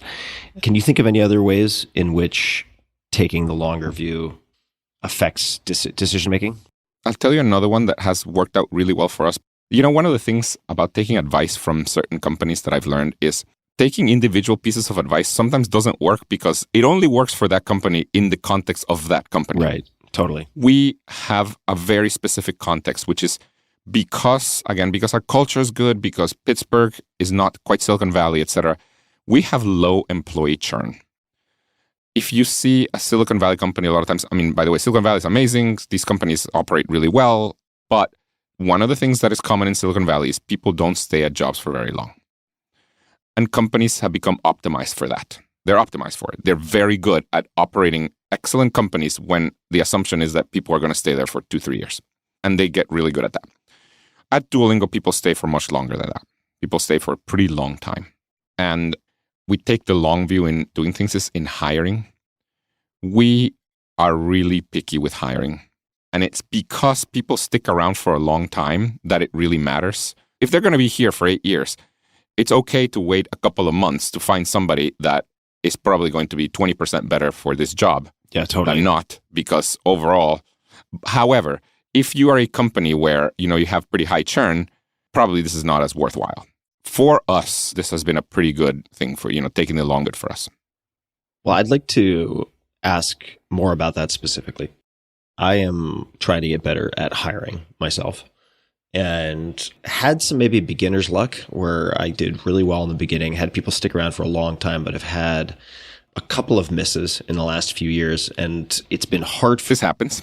Yeah, it does happen, and it's been hard for me to really deconstruct the reasons for that in a post-game analysis. Although I do think that there was some unnecessary rushing to the hiring process. So we talked in our last conversation about hiring, and you mentioned that you've learned how expensive hiring mistakes can be. No doubt you've learned that more than once. So you guys are very strict in your interviews, and you described the process. I'd love to see if this has changed and if it is different for non-technical roles. But in 2016, it was number 1, resume screen, good GPA, internships, and so on. Number 2, 2 phone screens, which includes problem solving. Number 3, bringing remaining candidates on site where they have 4 different interviews, some of which involve more problem solving as well as paired programming during which they fix a bug. So this seems to be specific for technical candidates. I'm wondering if you have anything to add to this, if you could maybe elaborate on what taking your time and looking for that extra 20% looks like. And I suppose I'm most interested in non-technical roles since I am not hiring for real technical capabilities, but anything you have to say on any of those That interview is pretty similar to what we do now. I think the actual questions may have changed a little bit. What we look for in resumes may have changed a little bit, but the overall is pretty similar, and that is for technical hires. Non-technical hires, it really depends. That's another thing about hiring. I mean, it really depends on what function you're hiring for. So, for example, designers, what matters a lot is their portfolio. And the portfolio is this magical thing. Portfolios are amazing because within 30 seconds, by looking at a portfolio, you can tell a lot. You don't even have to do all that much interviewing or anything. They just look at a portfolio. Yep, it's good. And the other beautiful thing about portfolios, by the way, is that they're so nice because they're really good for diversity in that you don't have to know this person's name. You don't have to know what they look like. You don't have to know anything. It's just the work speaks for itself. So this is the beautiful thing about design, but that's very rare. Usually you don't, most fields don't have a thing like the portfolio where you just look at it and you're like, this is it. So I think outside of these, you have to get really good at interviewing. And there's a few things that really work out. One is work product. So whatever it is that they're supposed to do, you have them do some of that. It could be that they do it offline, as in like they don't have to do it in front of you. It could be like, look, in order to apply, you have to write this thing or whatever it is. You can take your time, just send it to us as part of the application. Work product is really good. And it has to be pretty close to what they're supposed to do when you hire them. So that's really good. I think there's another one, which is just kind of general intelligence stuff, which you may or may not want to do. But there's this like 3-question IQ test that you can Google for. With just 3 questions, you're not going to be able to get an exact IQ. But basically, if people can solve this, all 3 of these questions, they're pretty good with cognitive abilities. And I think you may want to do that. And then the other one is just more these behavioral interviews that you ask these questions that it does make a difference for non-technical stuff. I mean, things like talk about a failure. Tell me about a time you failed. And the types of things you're looking for is A, do they recognize that they have failed? The wrong answer, the horrible ones, is this like failure, not failure. Yeah, I just care too much. Yeah. Or like it starts looking like a failure, but actually it was a home run. You're like, no. Like a real failure. You want to understand that they understand when they failed. The other thing you want to hear there is, did they blame others or themselves?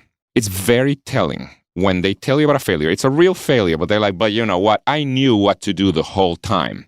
It's just my manager was dumb. That's a very bad sign because, look, everybody's failed, and there's at least one instance, usually many, where it really was your fault. I want to hear about that, not about how you always knew all along and you're always right, and it's just your manager sucked or somebody else. Because when you do end up hiring them, these are the type of people that would probably blame everybody else for their failures, and you don't want that. So there are these kind of behavioral interviews that I think really work out pretty well. So we do apply all of those. But one of the things that I have learned a lot, and we employ it at Duolingo, when you are the hiring manager, so the person that's actually going to work with them, and usually it's because you're hiring somebody because you'd have a need. You're like, well, I need a designer on my team, or I need whatever it is. I need this on my team, and I have the need. You're extremely biased towards hiring because you're like, look, I just need to get this done. I just want to get it. So one of the things we do is ultimately at Duolingo, the decisions are not by the hiring manager. Hiring manager can have a lot of input, but there's somebody else, and a lot of times that's me, who's like, I understand you're in deep pain right now and you need, another person, but this person does not pass our bar. It's not that I'm that good at the bar. It's just that I'm a different person. So I make the same mistake when I'm hiring for an executive or something. I have a bias towards hiring because I'm like, man, I don't want to spend more time looking for, this, whatever, our head of whatever. We did this for our CFO, our chief financial officer. We took a long time. And at some point I almost gave up. I'm like, man, I'll just take whoever. Like, it doesn't matter. We didn't do that. I was lucky. That we ended up. I mean, I had spent about a year looking for our CFO. Yeah, it's a long time. And thank God we waited. I mean, our CFO, Matt Skarupa, is amazing. Thank God we waited. But in the middle there, after, 9 months or so, I started faltering. I started being like, just take whoever. So it's not that I'm that good at holding our bar, but I'm very good at holding our bar when it's not me. Yeah, that makes sense. To me, that's a big piece of advice. Have somebody else hold the bar.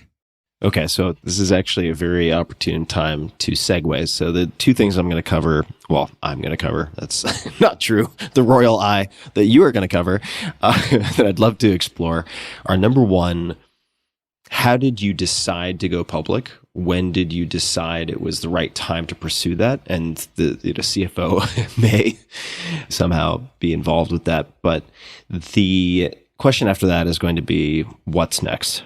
New products. You alluded to something beyond language learning. So certainly I would love to hear more about that. But let's begin with the going public question and just how you thought about that and made decisions around it. And then from there into new products, new revenue streams, things like that. The idea of going public, for example, last time we talked, I don't know exactly what was going on 6 years ago in my head, but the idea of going public, I think around then just seemed so foreign. So like, that's never going to happen. Or like, I wasn't just not thinking about that. Once we figured out our revenue and we figured out that we could make a lot of revenue, the first time this really was discussed was we were having a meeting with one of our board members. His name is Bing Gordon, and Bing is like a legendary guy in Silicon Valley. He's very famous, says a lot of crazy stuff, a lot of really good crazy stuff, but also sometimes it's like just really crazy stuff. And, he was just sitting there and we were talking about our revenue and he said, look, you're going to make this much revenue next year. You're going to make that much revenue the year after that. And then you're going to go public. And we were like, what? It just completely like, really? You can do that? You could just go public? That's like a thing? And he's like, yeah, why not? And that's kind of where it clicked. And that's, we're like, oh, okay, maybe.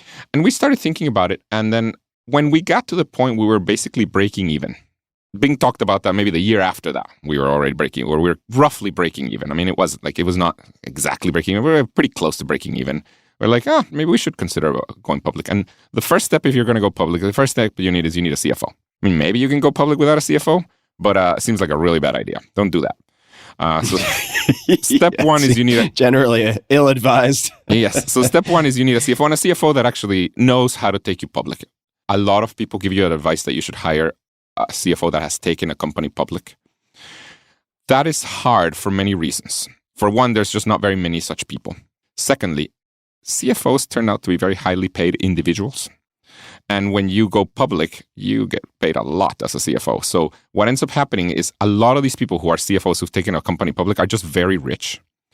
And they don't want to work for you anymore. They're just like, whatever, I live in my house in the Hamptons and this is where I am and I'm just not going to go work with you.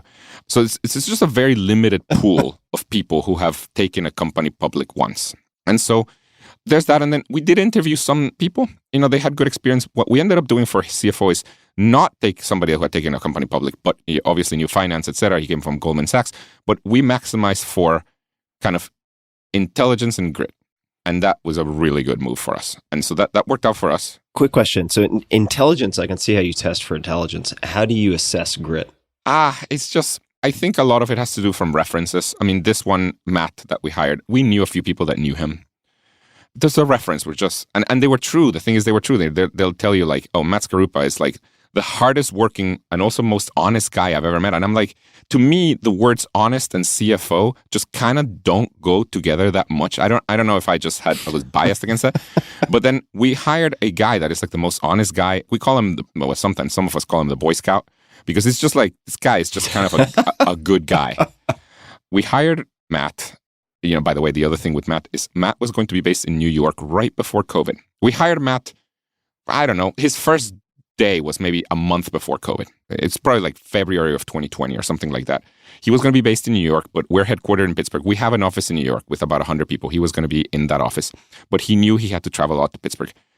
On his first day, he shows up with it had like 10 slides, a deck with his travel plans for the next 2 years.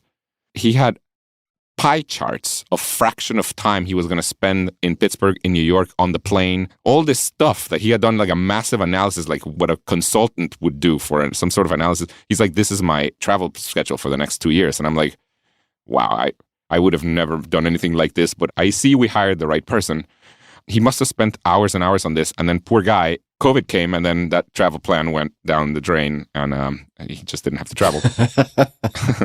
But anyways, you hire a CFO. That's kind of the first thing. And then for me, I think what really mattered was, and this seems to be like what matters the most, is our revenue predictable? Are our finances predictable? If your finances are not predictable, you should not go public. You're going to have a real bad time. So, you want to know that your finances are predictable. And by predictable, I mean, I've learned you need to be able to predict your finances with a year out and be like 3% away. So pretty good forecasting. So you have to do that, and you have to have a path to real profitability. That's the other thing. If you don't have either of those, I would say I would not go public. You're just going to have a really bad time. The other thing to say about having gone public, I'm very happy we did. The company operates better.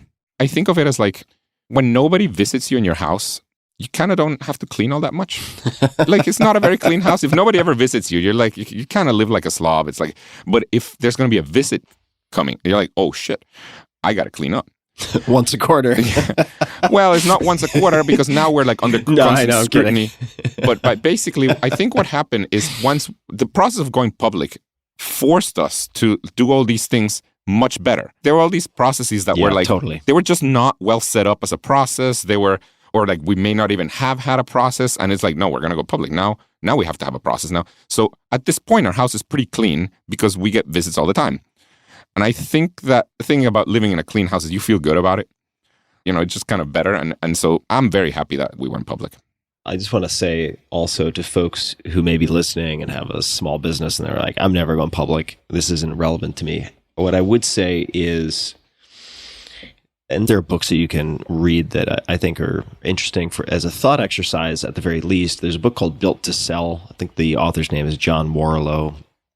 And if someone wants to improve their own business, let's just say it's a smaller business with 5 employees, pretend like you're going to sell it, right? Pretend like you are going to sell it in 12 months. And you renovate the bathroom is what you're saying. Yeah, you're going to renovate the bathroom. You're going to realize like, oh yeah, the duct tape on that part of the plumbing. No one's going to buy that. That's not going to pass the inspection. Right. So we're going to have to fix that. And you can go through a very similar house cleaning process where you build systems, you remove yourself as a bottleneck for certain decisions and so on that can be hugely, hugely beneficial. So I'll just mention the parallels there. What have been the biggest challenges of being public? Or being a publicly, I don't want to make it too abstract. I mean, there are the challenges of being a publicly traded company. I'm just wondering, being the CEO of a publicly traded company. A lot of people assumed that my job was going to change a lot.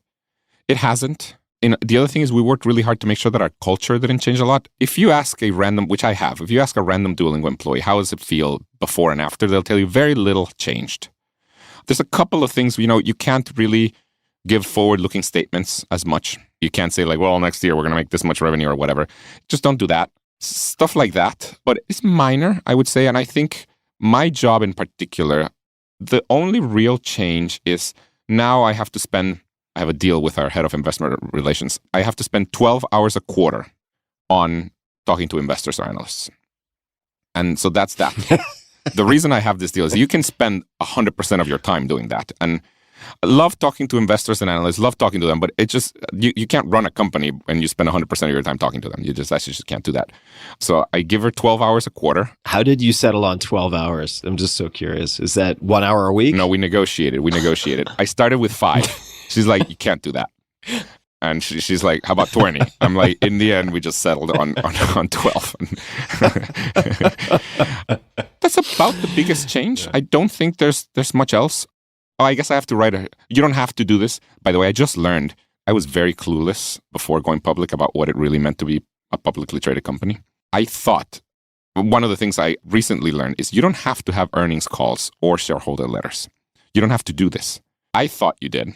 And we do them every quarter. Turns out you don't. This is not a legal requirement of any kind, but it's probably a good idea to do it. So anyways, the other thing, I have to write a shareholder letter. We do shareholder letters, and I have to do that every quarter.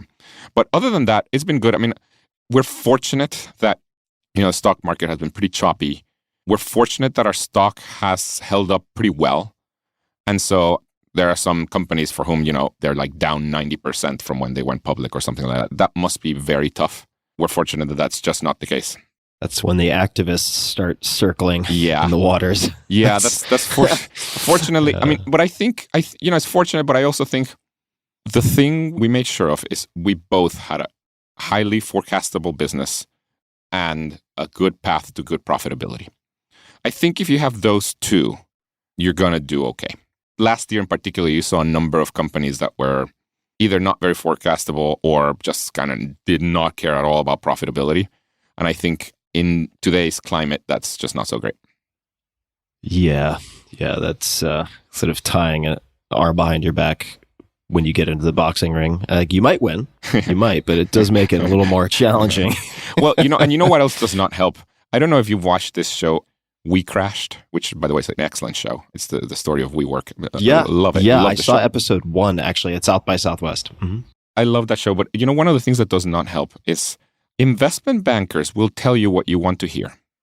They're supposed to be, there to coach you, but they make money if you go public. And they make a ton of money if you go public. So it is common that they'll tell you, yeah, of course you're ready to go public. Of course. And I just don't think they are as brutally honest as they should be in that respect. Yeah. Well, it's like the old Buffettism, don't ask a barber if you need a haircut. Right.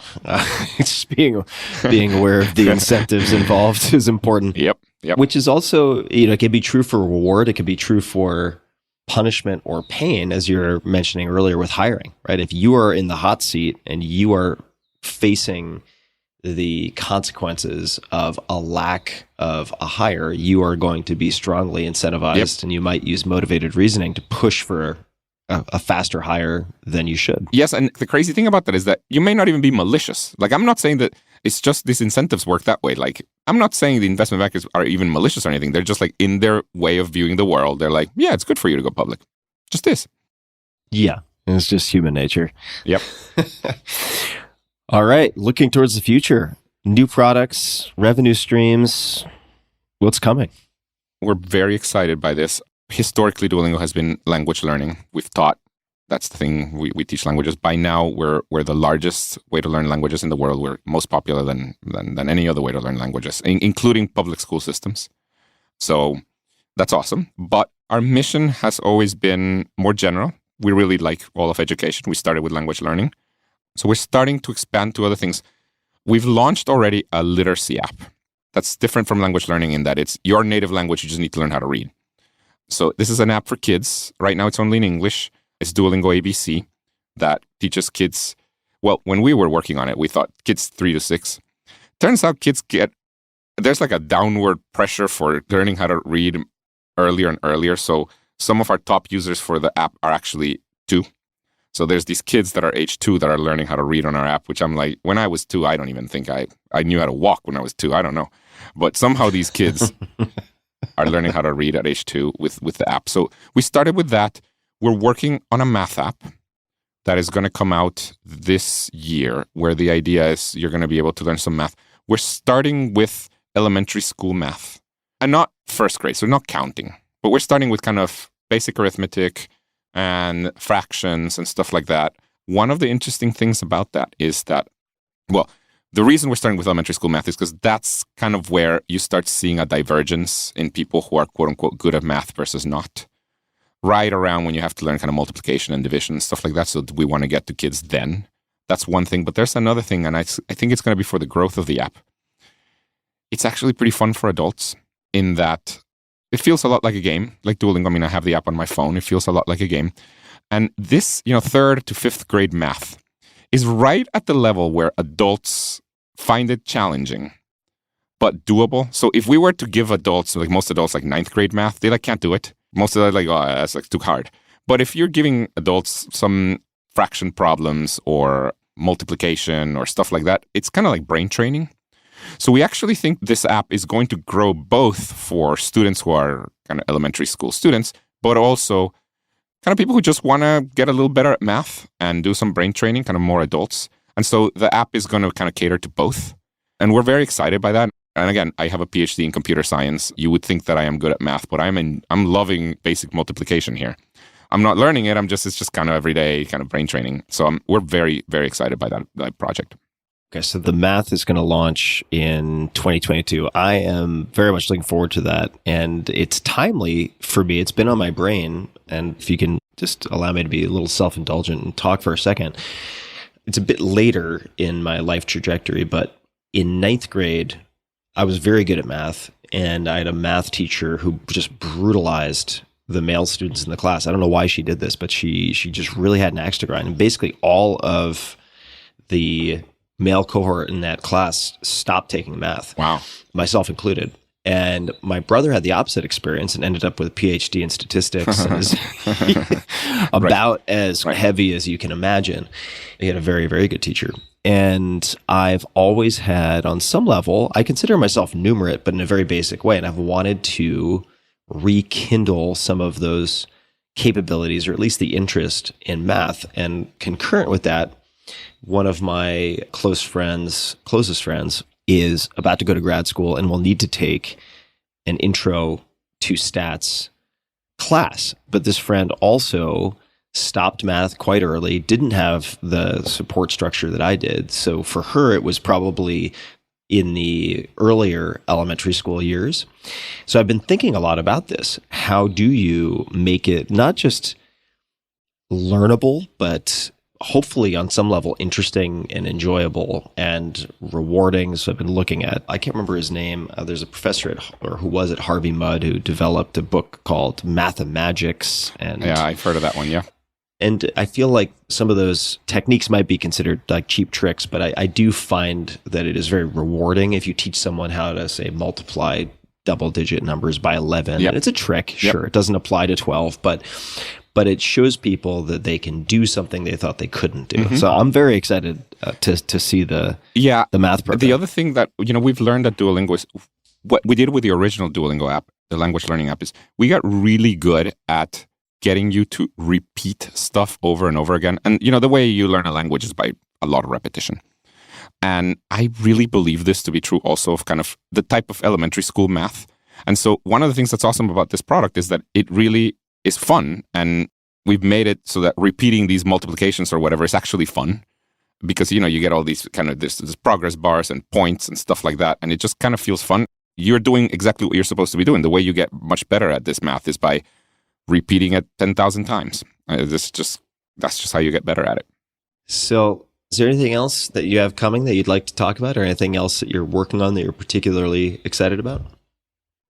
The thing that I'm really excited about, in addition to all these things, is a project that people in the US don't know us so much for this project, but it's a pretty successful and amazing project. It's called the Duolingo English Test.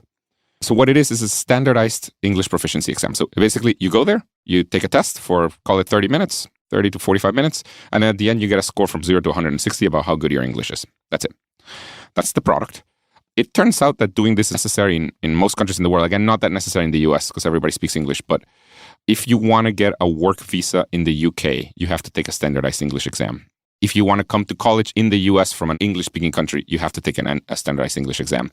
If you want to get promoted in Japan, in most jobs, you have to take a standardized English exam. So there's all these reasons for taking these, and we made our own test.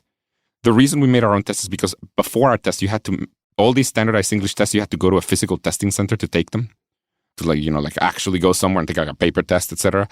We thought that was ridiculous, so we made our own that you can take it online, and it's been really, really successful and a really rewarding project because what this has done, so by now, our test is now accepted, for example, by 4,200 academic programs in the world. So if you want to apply to most universities in the US, like if you want to apply to MIT or Stanford, they accept our test as proof of English proficiency.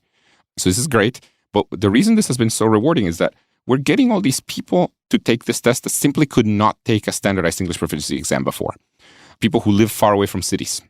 They just couldn't. Or it turned out that in the Democratic Republic of Congo, there was just no way to take a standardized English test. You just couldn't. So if you were there and you wanted to apply to a place like a US university, you had to fly somewhere to actually take the test, which is kind of ridiculous. So it's been very rewarding to do this. And I'm very excited by this project because, first of all, we keep getting more and more acceptance on it. And so the hope is that this will become the standard for English proficiency. What we're hoping to do, and not just for English, we're hoping to do it for every language out there, at least the big languages. So we're hoping to change so that when somebody asks you how much French do you know or how much English do you know, we want the answer to be, oh, I am a Duolingo 65 or I'm a Duolingo 90. That's what we want the answer to be. That's not true today, but that's what we want.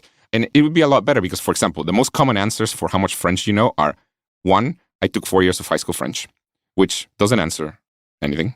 The other one is I'm intermediate, which is like also like, what the hell does that even mean? So we really want people to say I'm a Duolingo 65 in French. And our approach for this is going to be the test is one side, which gives it our score legitimacy. Look, that score is good enough for you to get into MIT or Duke or wherever. That's good. And then we don't have that yet, but we're going to start putting that score in the app. We're going to start putting an estimated score of the Duolingo English test or the Duolingo Spanish test. Once we have a Spanish test, we don't yet have a Spanish test. We're going to start putting in the app. That gives it scale. So pretty soon, literally hundreds of millions of people are going to have an estimated score. And the hope is that people start putting in their resume, et cetera, et cetera. And I think if we're able to do that, this will be not only good for the world, but also for the company, there will be a very defensible position because we kind of own the scale. So I'm very excited by that. I want to share a little bit of backstory, and then I want to ask a question about how you actually do this testing. So the backstory that I wanted to share briefly is that you're very good at catching cheaters. You have a history of catching cheaters, so I don't want to spend too much time on this, but I'll just give a quick recap. So you have taught at Carnegie Mellon, and my recollection, this is shorthand here based on notes I have, but you would tell students they were not to Google certain answers for specific homework assignments. Then you would create honeypot websites with the answers to homework questions. And the websites would record IP addresses. Then you would call out the cheaters and tell the class if they confessed, they would simply get a 0. But if he, meaning you, had to do the work of figuring out who it was, you would report them. And they got so scared of your tricks that they eventually all stopped cheating. So you have a history of catching people who are trying to game the system. In the case of remote aptitude testing for English, are you still using the front-facing camera and microphone on a phone, or how do you set it up such that it is hard to game the system? That is one of the hardest problems you have to solve if you are testing an English proficiency for high-stakes test. By the way, that's the reason why they forced people to go to testing centers, because they wanted to make sure they weren't cheating. It turns out we are able to solve this, and we just use a number of tricks. I mean, obviously, we turn on the front-facing camera of the device. Right now, the test only works on computers. We did not do it for phones. So you have to take it on a computer, front-facing camera of the device. We have a real human watch you do the test. We also have artificial intelligence that looks at where you're looking, and that turns out to be really powerful. When you are taking a test, it is very predictable where you're going to be looking. On the screen, there is the area that has the question. We need to see that you actually went and read that. Your eyes scan that. Then you're probably going to be looking where you're typing, etc. So you can pretty well tell that that is actually the person taking the test as opposed to being taken by somebody else. We also do all kinds of other things. I mean, we record all the ambient noise. We also lock down your computer, as in like you have to download an app that kind of turns off everything in your computer and also tells us whether your computer is connected to external devices, whether you have all kinds of, like, for example, some headphones that are telling you the answer or whatever. So we do a lot of that. And the way we know we catch cheaters is that we actually have a program where we pay people to try to cheat. And we see whether they're successful or not. Oh, that's great. Yeah, you red team your own system. We do, yeah. And that's been really good. And Nice. Every now and then they're able to find something that kind of passes through, and then we patch it. And I'll tell you, even though this is kind of the new technology and everything, and people would say like, but it's still computers, maybe they're doing something weird. It's a hell of a lot easier to cheat in offline kind of testing centers, because the way people cheat in these offline testing centers is so easy. And it's as follows. Most of these testing centers are in developing countries. The person who works at the testing center is not a highly paid employee in a developing country. Turns out non-highly paid employees in developing countries will take $100 bribe for, well, almost anything. So this is how you cheat there. And it's actually this is low fidelity, old school cheating, where it's just like, here's $100. Just say that I took the test, but actually here's my friend who actually speaks English. Let them take the test. Thanks. Bye. So that is how people cheat. People actually cheat that way. You cannot cheat that way with our tests because you cannot see who's proctoring you. You can't communicate with them, etc. So we feel pretty good about the anti-testing mechanics here. Yeah, I'm glad I asked. That covered a lot more than I expected we would cover. Do you still eat Greek yogurt for breakfast? At least last time we spoke, you did the same breakfast for 2 to 3 years as an example of one decision that removes 1,000 decisions. Or have you decided to swap in a new breakfast for yourself? very similar, but I just do now it's just a little jug of muscle milk because my trainer Gary on his first date, Gary's a funny guy. He only cares about strength. He said, let's have the nutrition conversation. And I'm like, okay. And he said, drink muscle milk. And then I'm like, anything else? He's like, nope, just drink muscle milk. Thanks. That was his nutrition conversation. Good talk. Good talk. Good talk. I was hoping he'd be like, well, eat this type of whatever vegetable and this after that. Nothing. He's just like, just drink some muscle milk. So it's what I do for breakfast. Hey, keeps it simple. daily habit. Yep. Just like brushing your teeth. Yeah. All right. 2 more questions, maybe 3, and then we can bring this to a close and land the plane. All right. So next question is more generalized. What advice would you give to a smart-driven, say, college student, you could pick a different age, about to enter the real world? And secondarily, if you want to take a stab at this, what advice should they ignore? Depends on what you want. If you want to get a job, you want to work, or do you want to just play video games? If you want to play video games, go play video games, whatever, that's fine. But if you actually want to get a job, I would say the most important thing is find a way to become useful. And I don't know if it's just always, I am getting older, and I don't know if it's just always people talking about the younger generations this way, but it's just a lot of times, the Gen Zs, it used to be even millennials, but the Gen Zs, they show up and they're like, what are you going to do for me? And it's like, well, can you do this? No. I don't like that. That's not a good learning opportunity for me. Or like, you hired me to be a software engineer. I'm not going to do, that's not my job. I'm not going to do that. That's not my job. The attitude of just finding a way to become useful gets you a lot farther. Certainly at Duolingo, but I think in most places in life where it's just like, you need me to do this? This is what's actually needed? Yeah, I'll do it. I'm pretty smart. I'll figure it out. I'll do it. Obviously, if you're hired to be a software engineer, you should not go and like build a building because you don't even know how to do that. But just find ways to become useful and crucial for the company will get you a lot more perks and promotions than having this attitude of, what are you going to do for me? That's just my sense. And I see that a lot of the, what are you going to do for me attitude. Yeah. Just to add to that, the opposite would be something like, and I think I'm getting this right. It's a friend of mine, Kelly Starrett, very well-known performance coach, PT, has written many books, works with tons of professional athletes, the top tier of elite military. And he also happened to be, I would say he might disagree, but Olympic level whitewater kayaker for a period of time. And I went on a river trip with him, and he mentioned to everybody as sort of this priming talk, or as part of this orientation, he said, there are really 4 words that will make the biggest difference in this trip. And it's, how can I help? And he's just like, everybody should ask that. It seems so rudimentary, but I would agree with you. And man, if you just take that attitude, like you're on a river trip, how can I help? If you've got some extra time or slack, it really will distinguish you. It really does. It is amazing. I mean, and I see it. We do, of course, we hire a lot of people, and everybody we hire is pretty awesome. But the ones that have more of this attitude just get farther in life just because they're just there. They're like, how can I help? I just need to help. I have a story of, it's kind of 2 separate employees. This is kind of early Duolingo where we didn't have a blog. We, of course, now have a blog for stuff. One just kept complaining we didn't have a blog. He's like, I can't believe we don't have a blog. Why don't we have a blog? It's ridiculous we don't have a blog. But never did anything. Another one started, and they just said, I noticed we don't have a blog, so I started one. And here, it's linked to the website. That is the attitude that helps a lot more than just being like, I can't believe we don't have a blog. How about you do something about it? Okay, last question for me. And then there's just a closing question of if there's anything else you'd like to add, say, or direct the listeners to in any way. In the last handful of years, what have you become better at saying no to? Could be distractions, invitations, anything. Are there any new realizations or approaches that have helped you to say no to more? Maybe that's not even a problem you have, but I figured I would ask. No, I have a problem saying no. I definitely have become better at saying no. In some cases, I just don't have the time.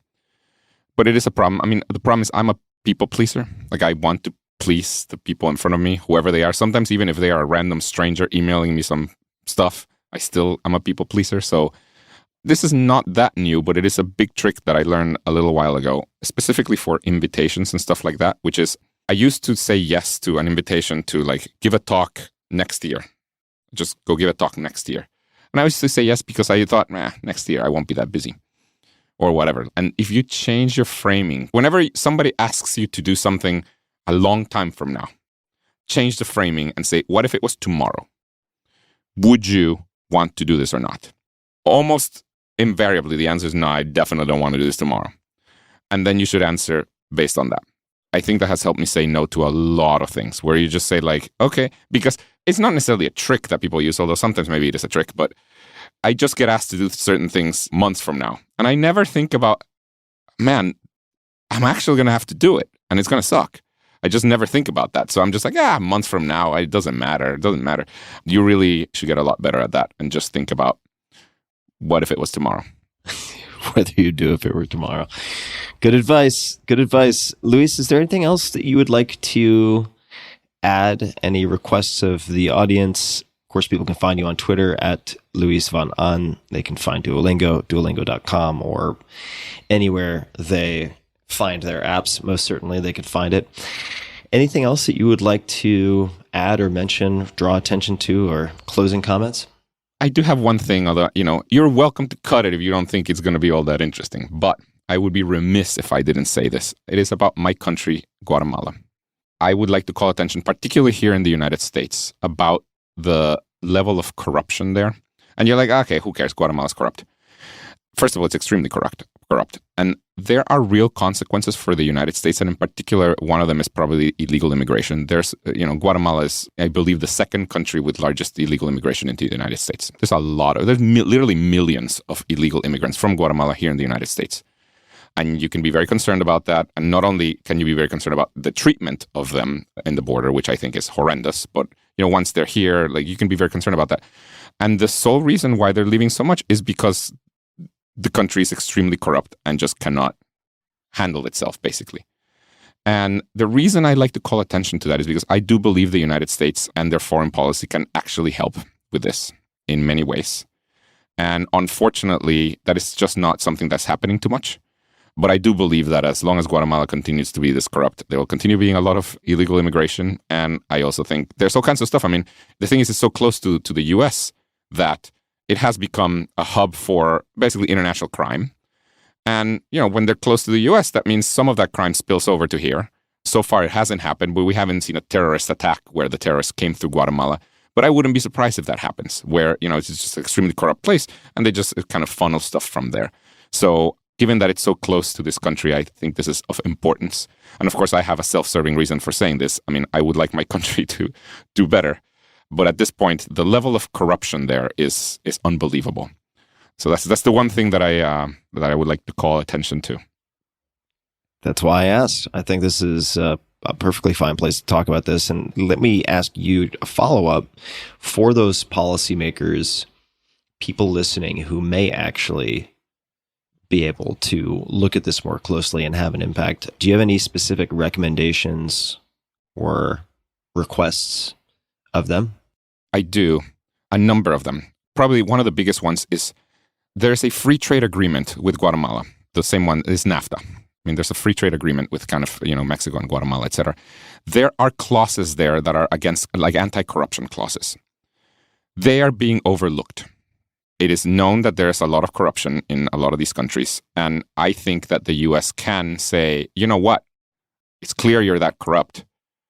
We're going to clamp down on NAFTA unless you fix your problem. And this would get these countries to fix their problems because they care about something like NAFTA because they make a lot of money off of it. I mean, money moves things. That's one thing. Another one is considering, there are sanctions that they put to individuals. The US has done these things where certain individuals, they just consider them so corrupt that they're like, sorry, you cannot enter this country anymore. We don't even want you to come visit the shopping trip to Miami or whatever. No, we don't want that. Crazy story. Some of the highest government officials in Guatemala, including our attorney general, is banned from entering the United States because they're considered so corrupt. Applying more of that actually has real teeth. And in particular, applying that to corrupt business people because they all love their nice mansion in Miami. I bring up Miami because Latin Americans love Miami. They love having mansions there. So they all have their nice mansion in Miami, etc. If suddenly they cannot come to the US. That's bad. And it looks bad for their kids because their kids, they love to come to Miami and their kids' friends love to. So this is the type of stuff that I think has teeth that the US can do. Well, thank you, Luis. I did not see that coming, and I'm glad you brought it up. I've thought about this problem a lot. I've thought about this. Yeah. I mean, I've poured millions of dollars to try to improve this. I own a good fraction of the oldest running newspaper in Guatemala, and we do a lot of stuff against corruption. So I've poured a lot of money onto this. But unfortunately, I think the corruption problem in Guatemala could be solved with some money, but I think it's like billions of dollars. Unfortunately, I have not dropped that amount, but I've poured in millions of dollars to try to fix this. What I might do is ask you after we stop this recording, we'll get maybe a few links for policymakers who may be interested in learning more about this and the different resources they might want to educate themselves on, whether it's trade agreements or otherwise. So we'll get some links and put those in the show notes as well. And Luis, thank you for making the time. It's nice to see you, man. It's been a little while. And Thank for you, those Tim. who can't see the video, I appreciate the Matrix-like background that you have as well. It's very compelling. Thank you, Tim. I'm in a great studio here near the Duolingo offices. And hope to see you in person not too long from now. So maybe we can, next time you're in New York City, we can figure out a way to break some bread or have a drink together. I would love that. If you're in New York City, I'm there very often. I would love that. All right. Wonderful. Well, Luis, thank you so much. And I always enjoy our conversations. As I mentioned before, people can find you at Luis Von on Twitter, Duolingo.com, and we'll link to everything in the show notes at tim.blog/podcast. And to everyone listening, be just a little kinder than necessary today. And thank you so much for tuning in. And until next time, take care. Hey guys, this is Tim again. Just one more thing before you take off, and that is 5 Bullet Friday. Would you enjoy getting a short email from me every Friday that provides a little fun before the weekend? Between 1.5 and 2 million people subscribe to my free newsletter, my super short newsletter called 5 Bullet Friday. Easy to sign up, easy to cancel. It is basically a half page that I send out every Friday to share the coolest things I've found or discovered or have started exploring over that week. It's kind of like my diary of cool things. It often includes articles I'm reading, books I'm reading, albums perhaps, gadgets, gizmos, all sorts of tech tricks and so on that get sent to me by my friends, including a lot of podcast guests. And these strange esoteric things end up in my field, and then I test them, and then I share them with you. So if that sounds fun, again, it's very short, a little tiny bite of goodness before you head off for the weekend, something to think about. If you'd like to try it out, just go to tim.blog/Friday. Type that into your browser, tim.blog/Friday. Drop in your email, and you'll get the very next one. Thanks for listening. This episode is brought to you by Athletic Greens. I get asked all the time what I would take if I could only take one supplement. The answer is invariably Athletic Greens. I view it as all-in-one nutritional insurance. I recommended it, in fact, in the 4-Hour Body. This is more than 10 years ago, and I did not get paid to do so. With approximately 75 vitamins, minerals, and whole food sourced ingredients, you'd be very hard-pressed to find a more nutrient-dense and comprehensive formula on the market. It has multivitamins, multi-mineral greens complex, probiotics and prebiotics for gut health, an immunity formula, digestive enzymes, adaptogens, and much more. I usually take it once or twice a day just to make sure I've covered my bases if I miss anything I'm not aware of. Of course, I focus on nutrient-dense meals to begin with. That's the basis. But Athletic Greens makes it easy to get a lot of nutrition when whole foods aren't readily available. From travel packets, I always have them in my bag when I'm zipping around. Right now, Athletic Greens is giving my audience a special offer on top of their all-in-one formula, which is a free vitamin D supplement and 5 free travel packs with your first subscription purchase. Many of us are deficient in vitamin D. I've found that true for myself, which is usually produced in our bodies from sun exposure. So, adding a vitamin D supplement to your daily routine is a great option for additional immune support. Support your immunity, gut health, and energy by visiting athleticgreens.com/Tim. You'll receive up to a year's supply of vitamin D and 5 free travel packs with your subscription. Again, that's athleticgreens.com/Tim. This podcast episode is brought to you by Helix Sleep. Sleep is super important to me. In the last few years, I've come to conclude it is the end-all be-all, that all good things, good mood, good performance, good everything seem to stem from good sleep. So I've tried a lot to optimize it. I've tried pills and potions, all sorts of different mattresses, you name it. And for the last few years, I've been sleeping on a Helix Midnight Luxe mattress. I also have one in the guest bedroom, and feedback from friends has always been fantastic. It's something that they comment on.